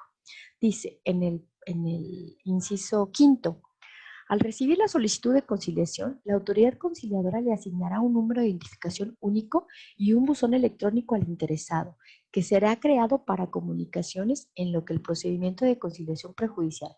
Finalmente, designará por turno una sala de conciliación. Nosotros sabemos que en la realidad, cuando es tramitada por un abogado o representante, ¿no? Pues en realidad no tiene ningún problema, pero se supone que están creando como la facilidad de que se acerque el trabajador, ¿no? Y que le puedan proporcionar todo esto. Si el trabajador tiene una mediana cultura no va a tener ningún problema, pero si no, aquí vamos a tener que batallar un poquito porque, pues, ustedes saben que con los recibos de nómina que tenían que abrir un correo y a veces no saben ni qué es un correo, ni saben cómo entrar y ya entraron y no se acuerdan de la contraseña. Bueno, pues esperemos que esto lo salvemos porque este buzón electrónico tiene que ser asignado así como lo marca la ley. Estoy viendo pura ley de 2019. Bien, y otra cosa, la famosa geolocalización. Es un término que me gusta mucho porque yo en realidad, ahorita pues cuando se quiere notificar a la parte, pues le dan algo del Google Maps, ¿no? Y así como para que ubícate, aquí está y no te pierdas y no digas que el domicilio no existe. Déjenme bajar esto tantito para arriba, ya me pasé. Déjenme ver en qué estaba haciendo. Aquí está. De la parte de la geolocalización, dice que si no llegan o no encuentran, ¿no? El centro de conciliación procederá a geolocalizar el domicilio. En la parte citada con el auxilio del solicitante. En caso de no poderlo geolocalizar, el centro de conciliación fijará una cita para que, acompañado del interesado, se proceda a la citación correspondiente. Aquí abajo les puse, dicho de forma simple, ¿no? La geolocalización es una tecnología que utiliza datos obtenidos de las computadoras o dispositivos móviles de un individuo para identificar o describir su ubicación física real. Yo me imagino que cuando son empresas, pues no hay ningún problema porque finalmente los van a localizar, creo yo, me pueden ustedes corregir, mediante sus módems, ¿no? Todos los que tengan internet van a poder ser geolocalizados. ¿Qué pasa con los patrones cuando son personas físicas? Esas se las dejo para el final, cerrarlas de esta sesión. Bien, entonces ya está dentro de la ley la geolocalización, ¿no? Quiere decir que van a valerse de todos los medios para que el patrón acuda. Y entonces, déjenme decirles, pues también tenemos una parte de protección de datos, tenemos las dos antítesis, ¿no? Tenemos la transparencia, ¿no? Y tenemos la protección de datos. Todas estas leyes nos regulan la ley de protección de datos. Voy a abordar protección de datos en un momentito más. Y aquí, nomás para que vean que sí hay un marco bastante extenso de lo que tiene la protección de datos. Sigo con el CFECORE. Dice, el papel en derecho colectivo del CFECORE. Los sindicatos deben de registrarse en el Centro Federal de Conciliación y Registro Laboral, ¿no? Deben de registrarse. ¿Y qué le tienen que dar? Ah, bueno, pues ustedes pueden consultar el 365 de la Ley Federal del Trabajo, pero en el artículo, perdón, en el número romano 2 dice, una lista autorizada con el número de nombres, CURP y domicilio de sus miembros. Esto va a ser una cultura de que, bueno, yo voy a decirles cosas supuestas, ¿no? En otro mundo, en otro espacio, en otro tiempo, algunas personas dentro de los sindicatos, ¿no? De otro país que no es México, ¿no? Podían poner nombres y domicilios para constituir los sindicatos. Entonces, pues así, porque así decía la ley, ¿no? Aquí ya no se va a poder, porque si ustedes se fijan, pide CURP y domicilios. Y si nos vamos a la primera lámina, voy y regreso.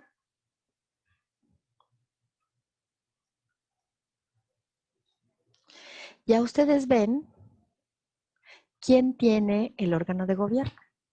O sea, sé que ustedes creen que no van a cruzar datos el INE, el INEGI, Hacienda. Esa es la parte más grave, porque en realidad a mí lo que se pase a los juzgados se me hace lo de menos. ¿Cómo van a cerrar el círculo? Eso es lo que se me hace más grave, porque no va a haber espacio donde en otro país, en otro tiempo, ¿no? Haya la cultura de que ponle cualquiera, ¿no? Regístralo con esto. Porque pues ahora, con esta junta de gobierno, pues ahora pueden cruzar mucha información para que el CFECOREL pueda hacer sus actividades, inclusive los jueces. Los jueces pueden llamar al IMSS o cualquiera de estas autoridades para cerciorarse de algo. Y el CFECOREL también puede. Bueno, entonces sigo acá.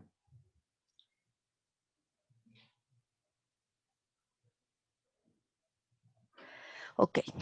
El CFECOREL, como les dije, aparte de ser el Centro Federal de Conciliación, porque ya lo dijo el maestro Wong, también va a haber centros estatales, ¿no? El CFECOREL, aparte de ser conciliador a nivel federal, me parece que su papel más importante es la parte colectiva. Y le dice, para que los sindicatos se registren aquí en el CFECOREL, necesitamos que den ciertas cosas, ¿no? Y dice, el Centro Federal de Conciliación y Registro Laboral hará pública, esta es la parte de transparencia que les comento, para consulta de cualquier persona debidamente actualizada, la información de los registros de los sindicatos. Asimismo, deberá expedir copias de los documentos que obren en los expedientes de registros que se le soliciten en términos del artículo 8º constitucional y de lo dispuesto en la Ley General de Transparencia. El texto íntegro de los documentos del registro de los sindicatos, las tomas de nota, el estatuto, las actas de asamblea y todos los documentos contenidos en el expediente del registro sindical deberán estar disponibles en los sitios de internet. Eso esperemos que pase, para que ustedes, si de repente están asesorando una empresa y no encuentran algo, pues con el sencillo 2 clics, ustedes puedan acceder a su contrato colectivo y a su reglamento interior. La verdad es que esta es una tarea que no creo que se pueda hacer en el primer año, pero a lo mejor me equivoco, ¿no? Porque en realidad subir todos estos documentos para que puedan ustedes revisarlos. Yo les voy a comentar algo. Si ustedes ahorita quieren revisar un contrato colectivo en la plataforma que tiene la Secretaría de Trabajo Federal, se van a encontrar que tiene un programa específico para que ustedes puedan ver el contrato. De acá que lo bajan, no es muy amigable, por cierto, en la Secretaría de Trabajo Federal, lo bajan, el programa, y luego el programa les consulta el contrato colectivo, y luego ya que tienen lo quieren imprimir y no pueden. Información que ustedes no pueden utilizar no sirve. Entonces, la Secretaría de Trabajo Federal prometió que iba a tener una plataforma más amigable para que todo esto estuviera en línea y que no tenga que mediar una solicitud de acceso a la información. Bueno, a nivel estatal es otra historia, porque a nivel estatal no se tienen los recursos que tiene la federación. Entonces, solo se tiene un listado. Si las personas quieren acceder a los registros sindicales, pues tienen que hacer una solicitud de información porque no se tiene un repositorio donde quepa todo este mundo de datos, ¿no? Entonces, esto es bueno, por ejemplo, para los que asesoran empresas, porque si ustedes quieren consultar si el sindicato existe o no, porque en otro tiempo, en nuestro espacio, en otro país, luego hay sindicatos que se dedican a unas prácticas diferentes, llamémosle de esta manera, a veces no estaban ni siquiera vigentes.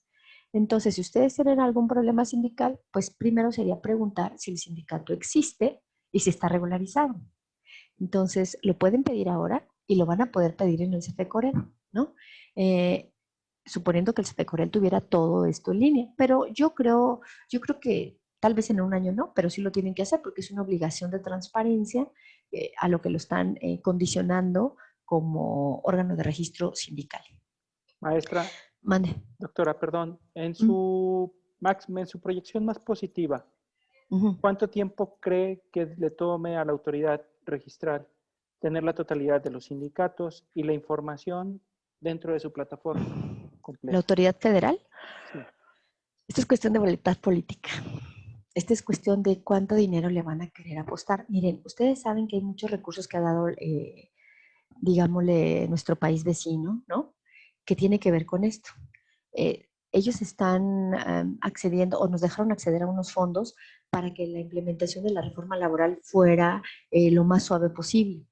Yo me imagino que con los recursos suficientes para escanear absolutamente todo y tener todos estos documentos digitales, si los políticos y las autoridades quieren, esto pueden tenerlo a nivel país, así como en etapas como la misma reforma laboral.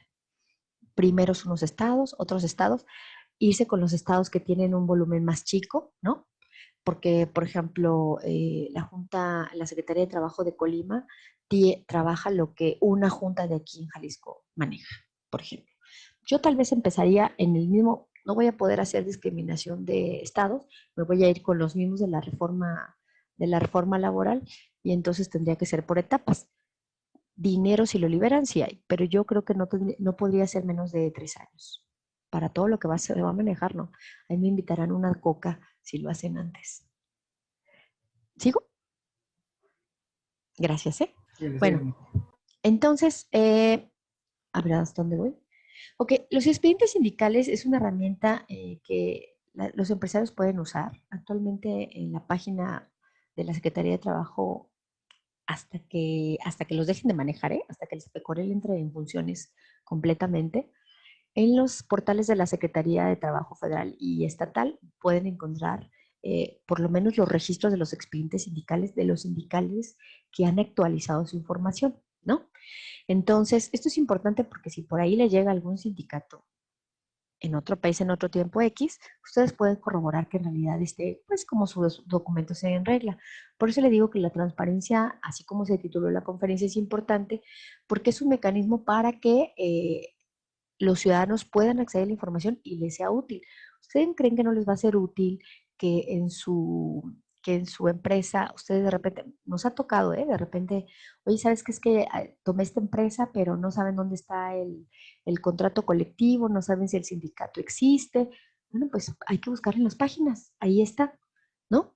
Y si lo usas, pues qué bueno, porque se supone que la información se sube para que los ciudadanos la utilicen.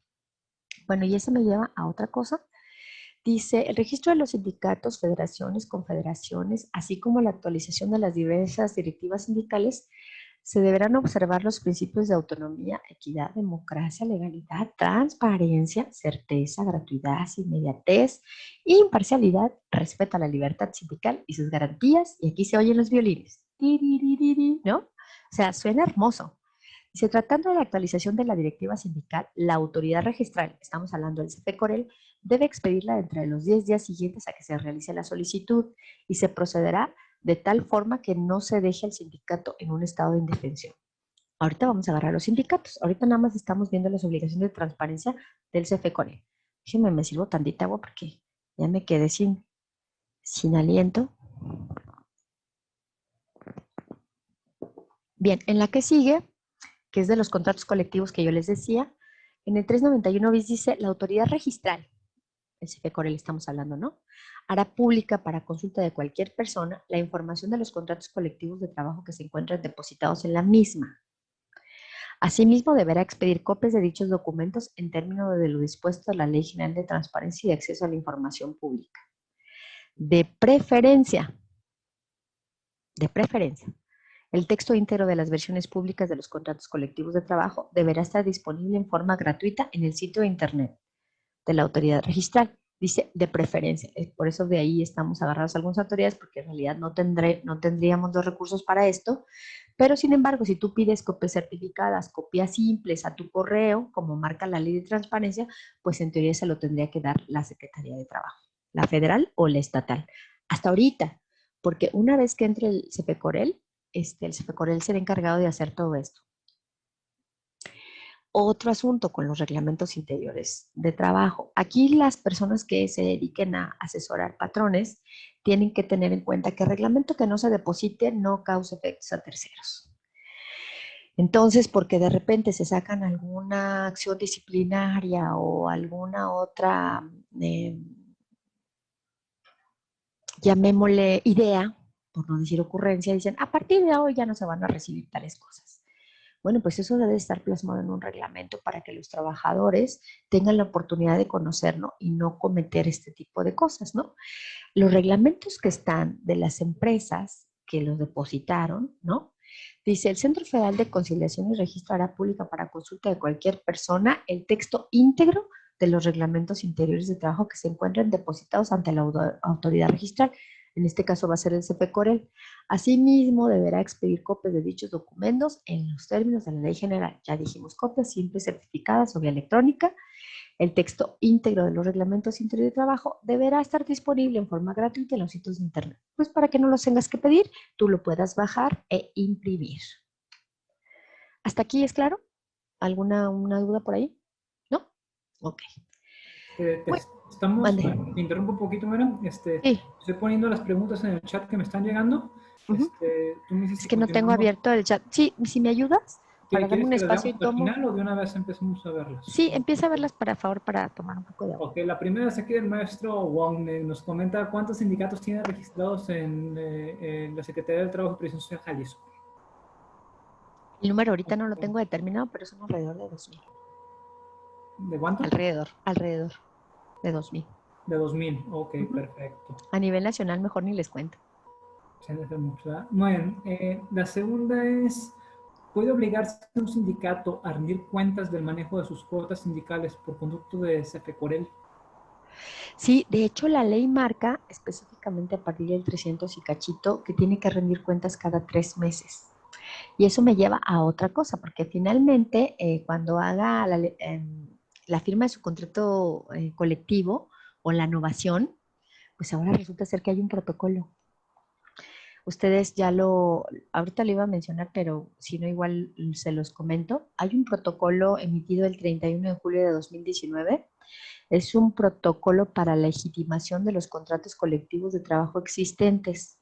Es decir, para que te den la constancia representativa, eso lo van a ver en colectivo, como les mencioné al principio. Van a ver que tú hayas rendido las cuentas adecuadamente. Y eso lo van a tener que tener en cuenta los sindicatos, porque si no lo han rendido, va a ser una tal vez de las causales para que les frenen parte de darles los documentos que les toca. La Ley Federal de Trabajo, ahorita les digo exactamente en qué artículo, dice específicamente que deben de rendirse por los principios de transparencia, ¿no? Para la rendición de sus cuentas. Entonces, no se los tienen que rendir a la autoridad, se los tienen que rendir a sus agremiados. Lo único que van a tener que hacer los sindicatos es demostrar que ya hicieron la rendición de cuentas ante sus agremiados, porque están obligados dentro de la misma ley. Perfecto, muy interesante. La que sigue es, ¿el buzón electrónico servirá para hacer notificaciones en juicio? Mira, me parece que sí.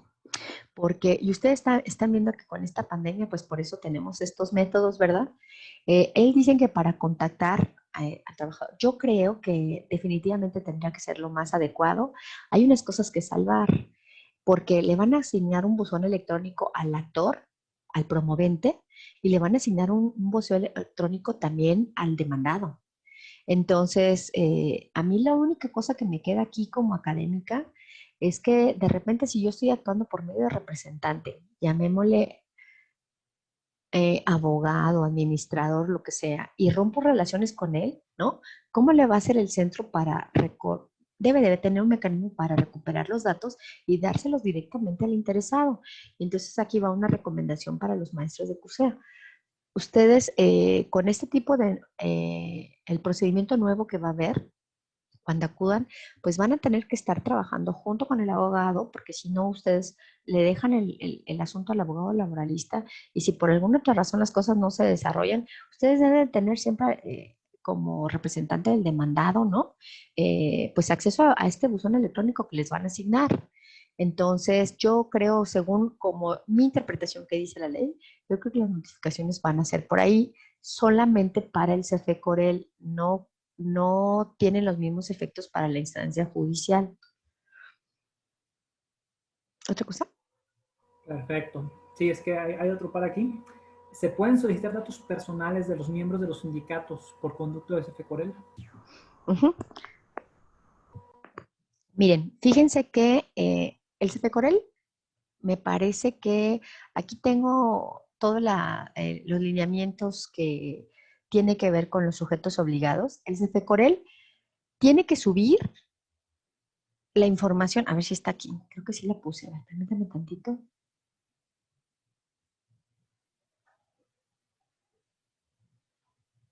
Aquí está. En los expedientes sindicales, aquí dice que deben de tener esto, ¿no? Número de socios, padrón de socios. El padrón de socios lo puede proporcionar, pero tendrá que proteger la CURP y el domicilio del trabajador. Pero de que las tiene que dar, las tiene que dar, ¿no? Porque es una información que está bajo su resguardo, pero no es de ella. Lo único que no va a poder darles a las personas que soliciten, o sea, les va a poder la información, pero en versión pública. Eso quiere decir que les va a dar el listado con los nombres, sin domicilios y sin CURP, porque esos requisitos serán para el sindicato, ¿no? Entonces no puede, si ustedes le preguntan al CFECOREL, oye, yo quiero saber el domicilio de que señaló el trabajador, no, eso no les van a poder dar, porque entonces entra la ley de protección de datos en poder de sujetos obligados, ¿no? ¿Otra cosa? Perfecto. Hay una, bueno, hasta ahorita hay otra más. Dicen, es válido un reglamento no depositado ante la autoridad, pero que sí fue aceptado por la comisión mixta. No, la ley marca ahí que el reglamento es válido hasta que sea depositado para que cause efectos a terceros. Si ustedes ya lo tienen firmado, pues rapidísimo vienen y lo depositan o se lo dan al CFECOREL para que rinda todos los efectos, ¿no? O surta todos Perfecto. los efectos. Perfecto. Estamos a mano hasta ahorita. Sí, muy bien, gracias. Bueno, entonces, sigo con la parte de la protección de datos. Miren, y entonces acá viene otro universo muy bonito. A mí me gusta esta materia, por eso yo la veo muy bonita. Espero no enredarlos. Miren, la parte de los patrones, los sindicatos, nuestros intermediarios, llámese outsourcing, pagadoras, inventoras y todo lo que termine en hora, ¿no? Es que tienen que tener avisos de privacidad. Tienen que garantizar los derechos ARCO. Ahorita les voy a explicar qué son los derechos ARCO. Tienen que vigilar que los terceros tengan las medidas de seguridad. Es decir, si yo soy la empresa que se dedica a hacer las headhunters o los cazatalentos que le llaman, o las, sí, ¿no? Headhunters es como se conoce. Ah, bueno, pues resulta ser que yo le doy toda mi información a él me la pasa en contacto a los interesados, a los que cubran el perfil y se los hace llegar a la empresa, ¿no?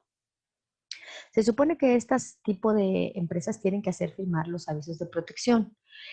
Y si yo obtengo mi personal por medio de una outsourcing, por ejemplo, pues también yo tengo la responsabilidad de cuidar todos los datos que me son transferidos.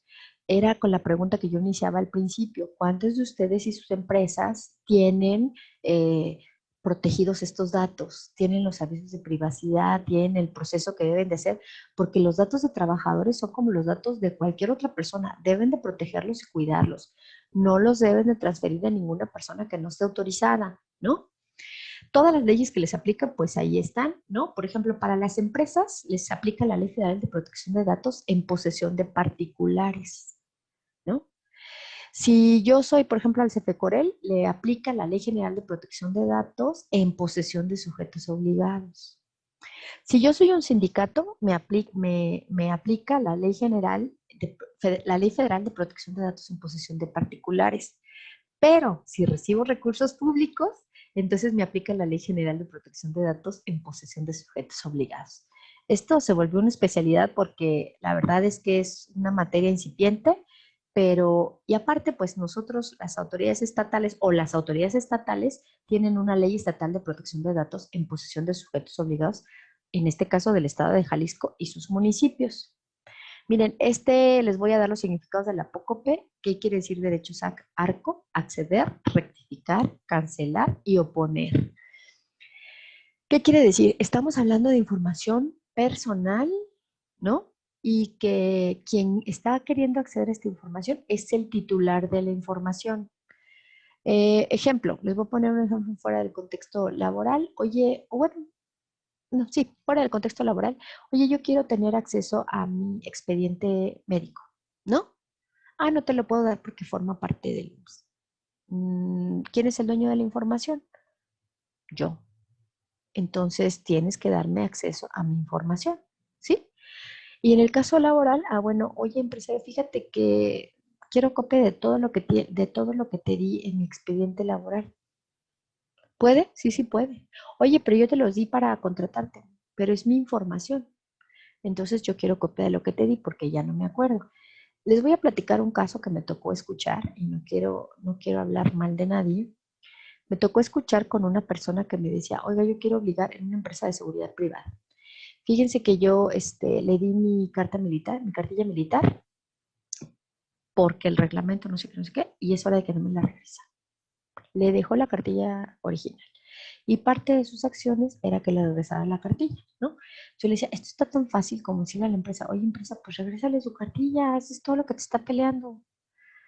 Ejemplo, porque no existen estas leyes, ¿no? Pero si no, ahorita tendría un problema muy serio. Entonces, pues si tienen esa costumbre, pues no deberían de tenerla, ¿no? O suponer con las que trabajan en outsourcing, ¿no? Que tienen una información equívoca del trabajador, pues también tiene derecho a rectificar sus datos. Por ejemplo, que trabajó en una empresa o no, porque tiene homonimia, no sé, o de que ese outsourcing ya no tenga los datos del trabajador o del solicitante. ¿Sabes que sí? Yo vine a esta outsourcing llamada Patito S.A., pero me siguen llamando a las empresas y yo ya no quiero, entonces necesito que cancelen mis datos porque es mi información personal. O, por ejemplo, me quiero poner a que la información siga circulando. La tienes, por cuestiones legales no la puedes eliminar. Bueno, pues me opongo a que la siga circulando. Son cosas que los trabajadores pueden pedir o las personas que accedan a los datos personales. Las empresas deben de decirles a través del aviso de privacidad que, fíjense, voy a englobar estos principios. Tu información la necesito para algo en especial. Solo voy a pedirte la información que voy a utilizar. La voy a proteger. Voy a tener los mecanismos para cuidar los datos de la persona, del trabajador en este caso, ¿no? Y cuando quieras, vas a poder contactarme para eliminar, para cancelar o para poner tus datos, ¿no? La publicación de tus datos. Esto es muy importante porque esta es parte de lo que todos debemos de tener. Entonces ustedes dicen, vamos a suponer que haya una denuncia de un trabajador que dice que la empresa filtró sus datos, su IFE o lo que haya sido, ¿no? El camino sería, a ver, tenemos la denuncia de que hubo de que la empresa fulana de tal filtró los datos de este trabajador. Y luego la empresa fulana de tal dice, no, yo no fui, pues yo tengo estas outsourcing, ¿no? Pues déjenme decirles que tienen responsabilidad tanto el outsourcing como la empresa. Porque donde le prospere la denuncia al trabajador, olvídense. Les ponen una multa y ¿quién se las pone? Pues el INAI, porque ustedes no cumplieron con estos principios que estoy poniendo en pantalla. Muy bien. Bueno, pues como les decía al principio, ¿no? La Secretaría de Trabajo, el INAI, el INEGI, el INE y la Secretaría de Hacienda forman parte del órgano de gobierno. Entonces, si uno necesita información del otro, pues la va a poder obtener. porque ahí está dentro de su órgano de gobierno. Entonces, estoy cerrando, pero ni tanto, porque hay unas cositas que les quiero todavía abordar, ¿no? Antes de que se me olvide, maestro Wong, usted decía sobre la conciliación y las audiencias en principio son públicas, por una parte que tiene que ver con la transparencia para que las decisiones no se tomen en lo oscurito, para que la gente pueda ver lo que se está llevando a cabo, siempre y cuando no haya materia de acoso o discriminación. Entonces las audiencias, para no revictimizar, ¿no?, van a ser cerradas, pero todas las audiencias en materia de conciliación van a ser públicas con esas excepciones. Esto se me olvidó tocarlo en el tema de conciliación. Aquí me parece que va a caer una tormenta cerca de mi oficina, entonces probablemente si se me corta ya saben por qué es, y a ver si se escucha. Y muy bien, entonces, aquí hay una parte, un órgano que no está considerado, que es el Instituto Mexicano del Seguro Social. Y yo, a reserva de lo que ustedes opinen, pero en otro país, en otro tiempo, en otro espacio, hay empresas que tienen con otra información al trabajador en el IMSS y lo que le pagan. En otro tiempo, pues. Entonces, el IMSS también puede ser llamado como autoridad porque es una de las facultades que va a tener el CFECOREL, ¿no?, como autoridad, y también lo va a tener el juez. Entonces, si ustedes no vigilan el cruce de información o la información que tienen reflejada en cada una de estas cosas, bueno, pues entonces, como van a confrontar la documentación, pues probablemente se vaya a tener un problema. Bueno, ustedes, al principio de la plática comencé que las auditorías laborales, que son parte de su quehacer, ¿no?, como autoridades administrativas, pues estos tienen un gran campo, porque apenas muchas empresas, decía el maestro Wong, pues es que la mayoría son micros. Pues sí, tenemos un 80% de micros. Ustedes tendrán unas mejores estadísticas. O sea, nuestra mayoría son micro y pequeñas empresas, ¿no?, que ahorita son las más pegadas con la pandemia y todavía van a tener que tener este tipo de información ordenada. Entonces, pues, el papel de los docentes del CUSEA y las habilidades blandas que ustedes van a tener que desarrollar en los alumnos, pues son cruciales, porque en realidad ahorita todos deben de tener un buen comportamiento ético. ¿Gana esto? Lo tengo registrado con esto. Tengo adecuadamente cuidado su expediente, no voy a filtrar su información porque yo me comprometí a protegerla, ¿no? Entonces, ese tipo de cosas son las que ahora se van a ver como el nuevo paradigma para resolver, que ustedes van a tener que vigilar que los alumnos tengan eso. Y a mí me llamó, si me dejan platicarles una experiencia que tuve en una universidad de Estados Unidos, con la barra de abogados de allá. Y les decía yo, oye, ¿y qué pasa si tu contraparte no quiere venir a conciliar? ¿No? Y luego se me queda viendo así muy sorprendido, me dice, ¿y por qué no? Le dije, es que si yo te contara, pero nada más se me quedó aquí la idea. Y lo que pasa es que me dice, es una obligación de mi contraparte venir, y si no, le digo al juez. Pero eso en realidad no es que lo marquen las leyes, sino es un tipo de cultura, ¿no? Y entonces nosotros tendríamos que decirles a nuestros alumnos, tenemos que comportarnos adecuadamente y registrar lo que debemos de ser adecuadamente, y tenemos que, si sabemos que el trabajador no resultó, pues encontrar la manera para conciliarlo y que esto ya no trascienda más, ¿no? Eso, el Poder Judicial ha estado haciendo mucho trabajo para que esto pase en su instancia. Es decir, se va a poder conciliar igual en cualquier etapa del juicio, y ahora le va a tocar al CFECOREL y a los estados, pues tener las habilidades para que esto pase, porque en realidad son cuestiones económicas. Entre menos se tarde un asunto, más barato le va a salir a todos. Y bueno, esa es la parte. No sé si tengan alguna otra pregunta. Y no sé si se escuche la lluvia, porque aquí ya es un tormentón. No se escucha la lluvia, no te preocupes por eso. Y hay Sí. una pregunta nada más que nos llegó, déjame ver. Yo quisiera hacer un comentario, Tocayo. Para, Mayra, la verdad es que coincido con usted en el tema de la importancia de culturizar estas situaciones.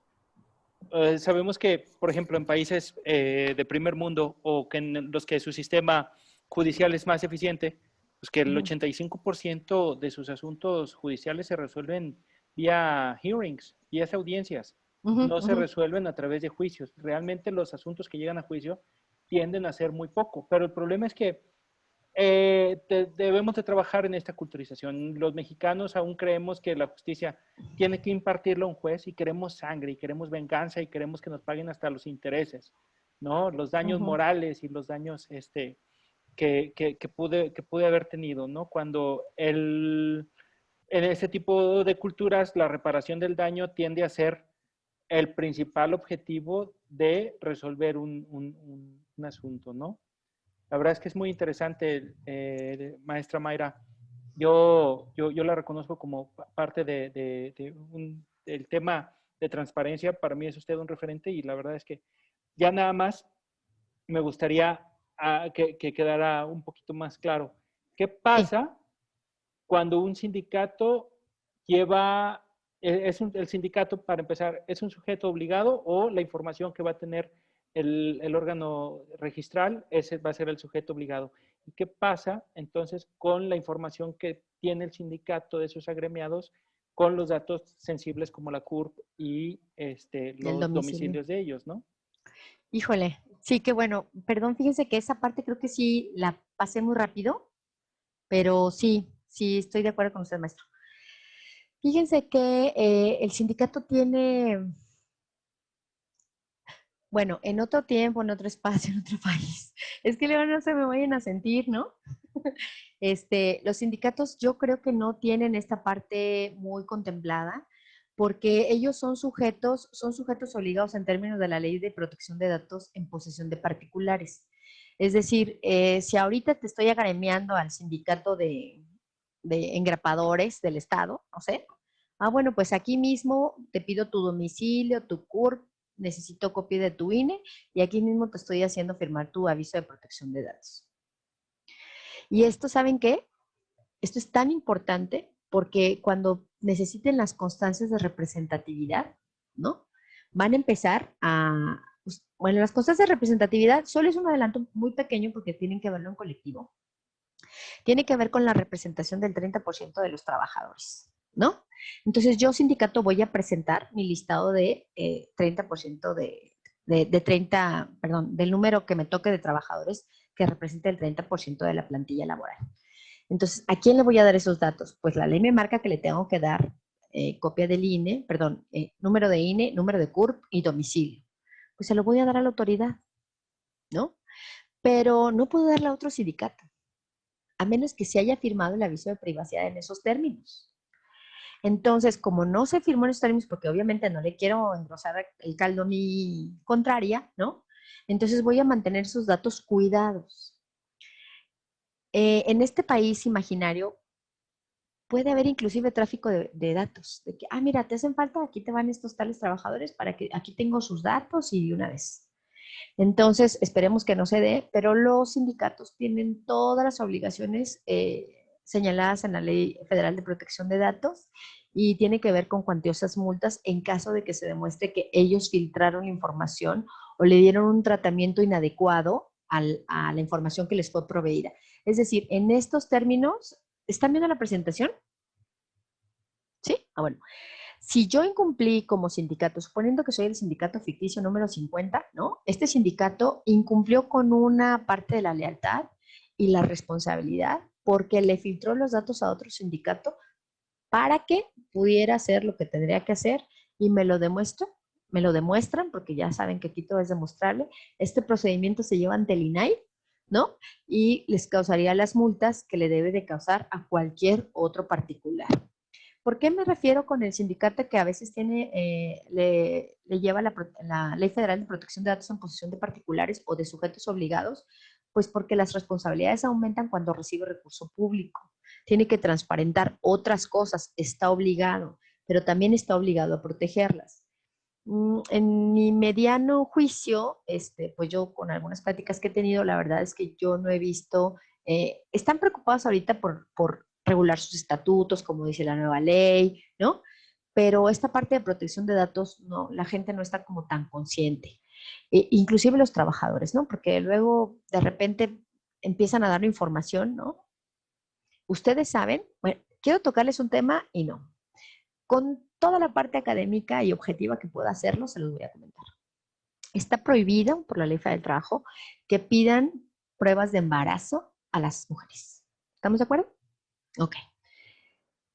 Pero si les hacen exámenes médicos para el ingreso, ¿ustedes creen que estén recabando datos personales del posible trabajador? Sí, claro. ¿Ustedes conocen alguna empresa que dentro de los exámenes que les mandaron a hacer a las trabajadoras, hablemos de ella porque son las que se pueden embarazar, ¿no? No esté con el laboratorio que también, aparte de decirles que no tienen ninguna enfermedad contagiosa, les digan si está embarazado o no? Ese es parte de uno de los principios que se perderían, el de lealtad, porque yo te voy a recabar los datos médicos únicamente para saber que no tengas una enfermedad contagiosa y no me contagies a todos los de las demás de la empresa, ¿no? Pero no para invadir tu esfera íntima. Y además porque está prohibido por la ley. Entonces, este tipo de cosas son los que vamos a tener con las que vamos a batallar en un tiempo, porque a lo mejor no está como tan consciente el trabajador de toda la información que está soltando. Y, por ejemplo, solo es un ejemplo. Pues yo necesito saber el domicilio del trabajador. Necesito saber, pues, su IMSS, su CURP, ¿no? Su grado académico, pero no necesito saber, bueno, necesito saber cuántos hijos tiene, ¿sí? ¿Necesitaría saber sus nombres? ¿Necesitaría saber a qué escuela van? Pues no, porque eso no tiene que ver con la parte laboral, ¿no? Entonces, eso tiene que ver con la proporcionalidad. Yo solo le puedo pedir al trabajador las cosas que vaya a utilizar y que sean necesarias. Entonces, te pido el correo porque necesito mandarte tu recibo de nómina timbrado. Necesito tu domicilio en caso de que te tenga que notificar algún procedimiento y no vengas. Necesito tu CUR porque me lo pide el IMSS. Necesito X, ¿no? Porque lo necesites para un trámite, pero datos que no debes de estarle preguntando no deben de estar dentro de las solicitudes de empleo. Y también necesito hacerles firmar un aviso para que yo les pueda realizar los exámenes médicos, porque es información sensible la que sueltan.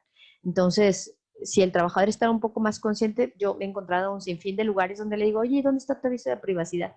Pues déjenme decirles que esa es una de las razones por la que mi foto no figura en el cartel, porque ya estoy tan paranoica, ¿no? Con este tema, que no hay ninguna imagen de mi persona pululando en la red. Entonces, por eso no puse foto, no crean que porque me veo más bonita de blanco con azul. Entonces, esa es la parte, pues como manejo esta materia, pues ya de repente uno empieza con ese cassette todo el día y no lo deja uno ni dormir. Muy bien, ¿aclarada su duda, maestro Hugo? Totalmente, doctora. Muchísimas gracias. ¿Alguna otra cosita? Hay un par de preguntas, si gustan las dejamos ya al final ya para cerrar, ¿cómo ves? Pues yo ya terminé, hice mi colofón, ya ahorita ya, ¿saben qué? Acuérdense que empecé antes y yo tenía, aquí tengo mi reloj y están los 50 minutos agotados, Vamos a empezar. pero yo ahorita con muchísimo gusto les respondo lo que ustedes quieran. Imagínense, están escuchando, macho, estoy contentísima de poderles colaborar en algo, una pequeñita parte. Ahí te va, entonces hay dos preguntas, dicen, ¿cuáles son las sanciones a las empresas que retienen documentos de sus trabajadores o que filtran datos personales? Fíjense, si me dejan, déjenme abrir, ya que están tan interesados en las multas y a mí que me encanta decirles las multas. No lo hago nunca porque luego se me espantan. Pero déjenme tantito. Miren, para que vean, hay un tabulador que marcan las dos leyes, ¿no? Déjenme ver si lo tengo aquí. ¿Alcanzan a ver lo que estoy viendo? Alcanzamos a ver la presentación. Ok, déjenme quitar otra para poner esta. Denme un minutito. En esta ya terminé, me parece. Y voy a poner otra. Esta otra. Ok. Miren, aquí está la ley federal. La verdad es que esto es como para un rato, ¿no? Entonces nada más lo tomé aquí sui generis, ¿no? Pero les voy a poner unos ejemplos para que sepan. Por ejemplo, aquí con nombres y apellidos porque es de dominio público, es decir, está en la base de datos del INAI. La multaron con 2,181,000 pesos por recabar datos de carácter financiero y patrimonial sin contar con el consentimiento del titular. ¿Cómo se demuestra el consentimiento? Con la firma. Entonces le pedían llenar, sí, llena esta solicitud, bla, bla, bla, ¿no? Entonces, Oye, pero no le pedían firma de consentimiento, no había aviso de protección. Hubo alguien que se quejó, dijo, mira, la Caja Popular yo fui a la única persona a la que le di los datos y resultaron en otro lado, ¿no? Y no tenían mi consentimiento para transferirlo y esas son las multas. ¿Se le Entonces, indemnizó al quejoso o solamente fue para el erario público la multa? fíjate que la reparación del daño tiene que ser por cuerda separada y hasta donde yo sepa, no, no lo accionó. El titular de los datos quería que se castigara este comportamiento. No se animó a pedir la reparación del daño, hasta donde yo sé, pero pues sería cuestión de intentarle, ¿no? Porque finalmente también es una vía. Bueno, y luego, ejemplo, ¿no? Esto mismo pasaría con los sindicatos porque sería de los particulares. Dice, con una sanción de 41,874 pesos a un médico particular por haber transferido datos personales sensibles sin contar con el consentimiento de titular y por omitir las opciones para limitar sus datos en su aviso de privacidad, lo que yo les comentaba de los derechos ARCO. Entonces, pues ahí no los tenía avisados. Y por negar la tramitación, el Banco de México, esa es muy buena. 5 multas por 16 millones por negar la tramitación y respuesta de una solicitud de cancelación y oposición de datos personal fundada. Ahorita los bancos ya ni siquiera les tiembla la mano para recibirte una solicitud de derechos ARCO, porque pues muchas de sus sucursales pues no tienen la capacitación para esto, ¿no? Entonces les llegas con una solicitud de derecho ARCO y váyase a la página. Ahí en la página lo tienen. Pues claro, porque la página no genera un acuse y yo en la sucursal, que también estarían obligados a recibirlos, pues se tendría un acuse que pudiera tener un sello el solicitante, ¿no?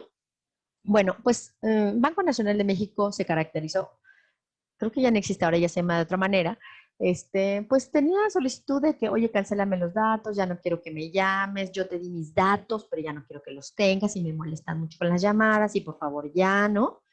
Y agarró y los puso en el cajón, ¿no? Entonces, pues lo único que necesitó el titular es que se lo recibieron, no se lo contestaron y le dice, mi queridísimo Banco de México, por no haber dado un trámite de acuerdo a la Ley Federal de Protección de Datos en posesión de particulares, ahí te va tu multa, agotado el procedimiento, ¿no? Entonces, sí hay multas severas, hay que tasarlas como en todo, pero déjenme ver si las tengo por aquí tasadas. Y me parece que no. Miren, en realidad es como para ver toda la ley, pero básicamente son las mismas multas a las que estarían enfrentados los sindicatos o las empresas en caso de que filtren información de los trabajadores que no tengan su consentimiento. Ah, oye, es que yo tengo el aviso de protección de datos firmado. Ah, muy bien. ¿Y por qué la transferiste? ¿Tienes autorizada la transferencia? No. Entonces te pueden multar. La transferencia tiene sus excepciones. Y, ejemplo, la pueden transferir en caso de que sea otra autoridad que lo pida. Por ejemplo, como las pensiones alimenticias, ¿no? Que llega el juez y te dice en la hora, oye, necesito saber si este trabajador está contigo o que te limites a descontarle tanto tiempo.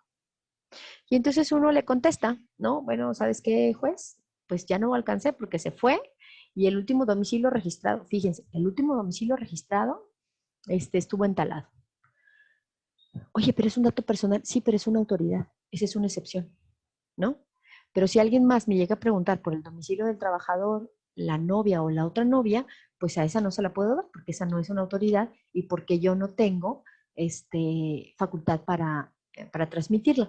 Ahí viene lo de las sanciones, pero es básicamente los sindicatos, los particulares o cualquier otra persona que en su posesión tenga datos personales, si actúa con negligencia, dolo o mala fe, lo sancionan. Si incumple con los plazos y no atiende las solicitudes, lo sancionan. Ampliar el plazo con dolo de los previstos en la ley, lo sancionan. Usar, sustraer, divulgar, ocultar, alterar, mutilar, destruir y todo lo que está ahí, lo sancionan. ¿Por qué? Porque los datos personales deben de ser cuidados. Dar tratamiento de manera intencional a los datos personales en contravención a los principios y deberes que ya vimos establecidos en la presente ley. Entonces, tienen que tener un documento de seguridad, tienen que tener un aviso de privacidad, que ya se los mostré, ¿no? Tienen que tener bitácoras de uso. Ay, es otra cosa. El aviso de privacidad es muy importante cuando se esté videograbando. A ver si aquí tengo la parte de los datos personales en específico. Esto no estaba preparado para esta plática, ¿eh? Nada más que la tengo aquí por si me preguntaban ahí alguna cosa.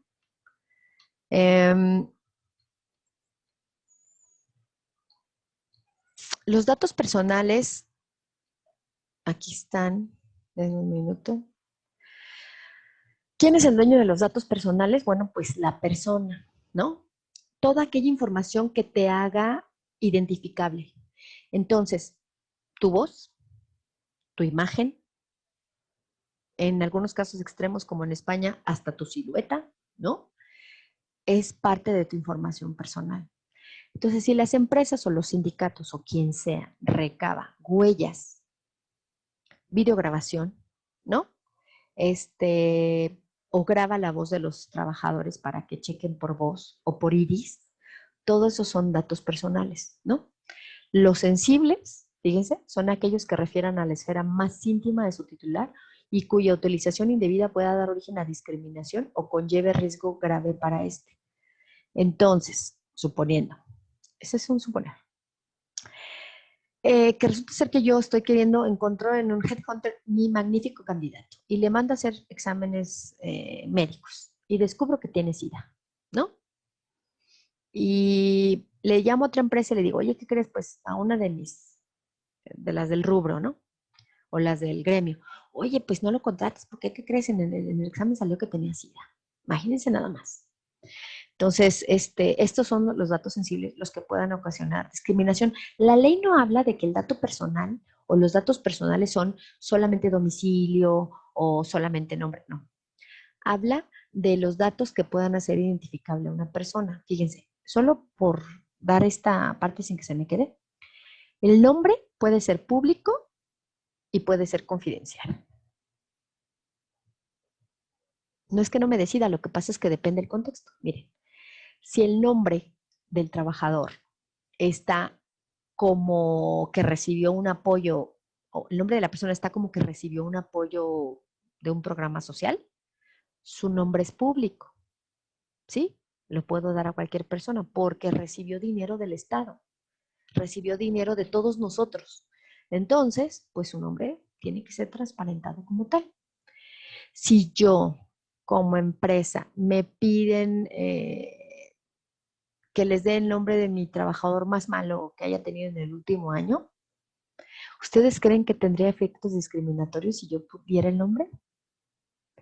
Claro. Entonces no debe de ser y debe de ser declarado confidencial. Entonces, si le causa un efecto discriminatorio al trabajador, no se puede andar permeando el nombre así a diestra y siniestra porque le limitamos su derecho al trabajo. Bueno, entonces, eso tienen que tenerlo porque esto es materia de otra cosa, pero, o sea, de otra plática, pero tiene que ver con evitar de poner el índice a los trabajadores. Porque, es que te voy a reportar. Eso es como la causal, bueno, lo más recurrente que luego tenían las empresas. Es que si no me firman la renuncia, te voy a poner en una lista negra, ¿no? Y la secretaría es la que tiene la lista negra y esa es la que no te va a dar trabajo. Pues no, nosotros no tenemos eso. Sí hay empresas que de repente pueden agredir estos derechos y también están denunciadas. Entonces, ténganlo en cuenta que si ustedes están de la parte de los empresarios, pues este tipo de filtración de información no puede ser. También el nombre es confidencial, por ejemplo, cuando esté en poder del gobierno, en caso de que la persona haya sido, imagínense, ¿no? Que esté dentro de las personas como víctimas de acoso sexual. Oye, ¿lo tiene una autoridad? Sí. ¿Tiene la obligación de contestarnos? Sí, pero no te va a poder dar el nombre, porque como le causa efectos discriminatorios a la persona, pues te va a poder dar un número, pero no te va a poder dar un nombre. Entonces el nombre tiene estas dos características, puede ser público o puede ser confidencial. Creo que me pasé. Una última pregunta, ya estamos sobre el tiempo, así para Ajá. que nos respondas en un minutito. Dice, interesante conferencia, gracias doctora. ¿Considera que el marco jurídico actual de posesión de datos personales es suficiente para proteger los datos personales de los trabajadores en las relaciones laborales o es necesario armonizarlo con la Ley Federal del Trabajo? Voy a tomar más agua, no es cierto. No, muy buena pregunta. Fíjense que yo creo que estamos sobreregulados. O sea, tenemos, ya les puse todas las leyes, las que obedecemos, ¿no? Yo creo que sí, definitivamente sí tenemos el marco. A mí me parece que debería estar un poquito más ordenado. Bueno, esa es mi opinión académica. Lo que yo creo que no le alcanza, por ejemplo, es que el INAI tendría que ser una superautoridad que pudiera meterse en todos los estados. Y, por ejemplo, esa autoridad debería ser, bueno, más bien esa facultad debería ser delegada al ITEI. Y el ITEI solamente puede revisar protección de datos personales en posesión de sujetos obligados, ¿no? O de aquellos que reciban recurso público, como las asociaciones o sin fines de lucro a las que les den donativos, ¿no? Pero es improbable que llegue una que te revise el INAI. Más bien, ese sería el problema, porque el INAI no creo que tenga el personal suficiente para hacer revisiones periódicas en todos los estados. Entonces, si esa facultad no la tiene el ITEI y solo el INAI, ahí es donde yo veo el hueco.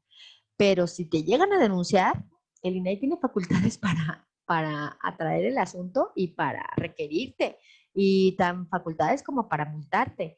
Entonces, el problema no son las leyes, tenemos demasiadas. El problema es que las autoridades no creo que se den abasto en lo que se refiere a protección de datos personales. Pero el CEFECOREL también, por ejemplo, sería un ente al que pudiera denunciarse, ¿no? Oye, porque si yo le di al CEFECOREL cierta información y él está obligado a protegerla y se filtró, bueno, pues nos vamos contra él como sujeto obligado, ¿no? Si yo soy sindicato y yo al sindicato le di esta información y apareció en un portal y haciendo no sé qué, pues entonces nos vamos contra él conforme a la Ley Federal de Protección de Datos en posesión de particulares. O sea, leyes sí hay. El problema es que a la autoridad le alcancen los recursos, ¿no? Para poder vigilar todo. No creo que pueda, pero sí lo puede hacer a través de las denuncias nada más. Es decir, aquellos que les causan un agravio personal directo sobre de ellos. De ahí en fuera no creo que llegue a revisar a todos. Pero es una posibilidad, ¿no? Perfectísimo. Pues creo que ya con eso quedan todas las preguntas contestadas. Muy bien. Entonces, vamos cerrando, que ya estamos sobre el tiempo, ¿verdad? Entonces, no me queda más que agradecerles. Tocayo, maestro David Wong, muchísimas gracias por la compañía, por la plática que nos diste. Igual, doctora Mayra Mora, y muchísimas gracias también por el apoyo, por esta conferencia que nos acaba de dar. Gracias. De nada.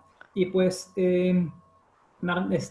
agradecer a todos, a ustedes como ponentes, a todos los que nos estuvieron viendo aquí por la conferencia, al personal de CUSE que nos estuvo apoyando, a título personal y también a nombre de la Academia de Derecho Social y Ambiental, así como en específico por parte del Departamento de Ciencias Sociales y Jurídicas del CUSEA.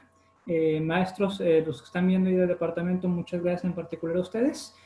Damos por terminada la sesión del día de hoy y continuamos el día de mañana. Muchísimas gracias y buenas tardes.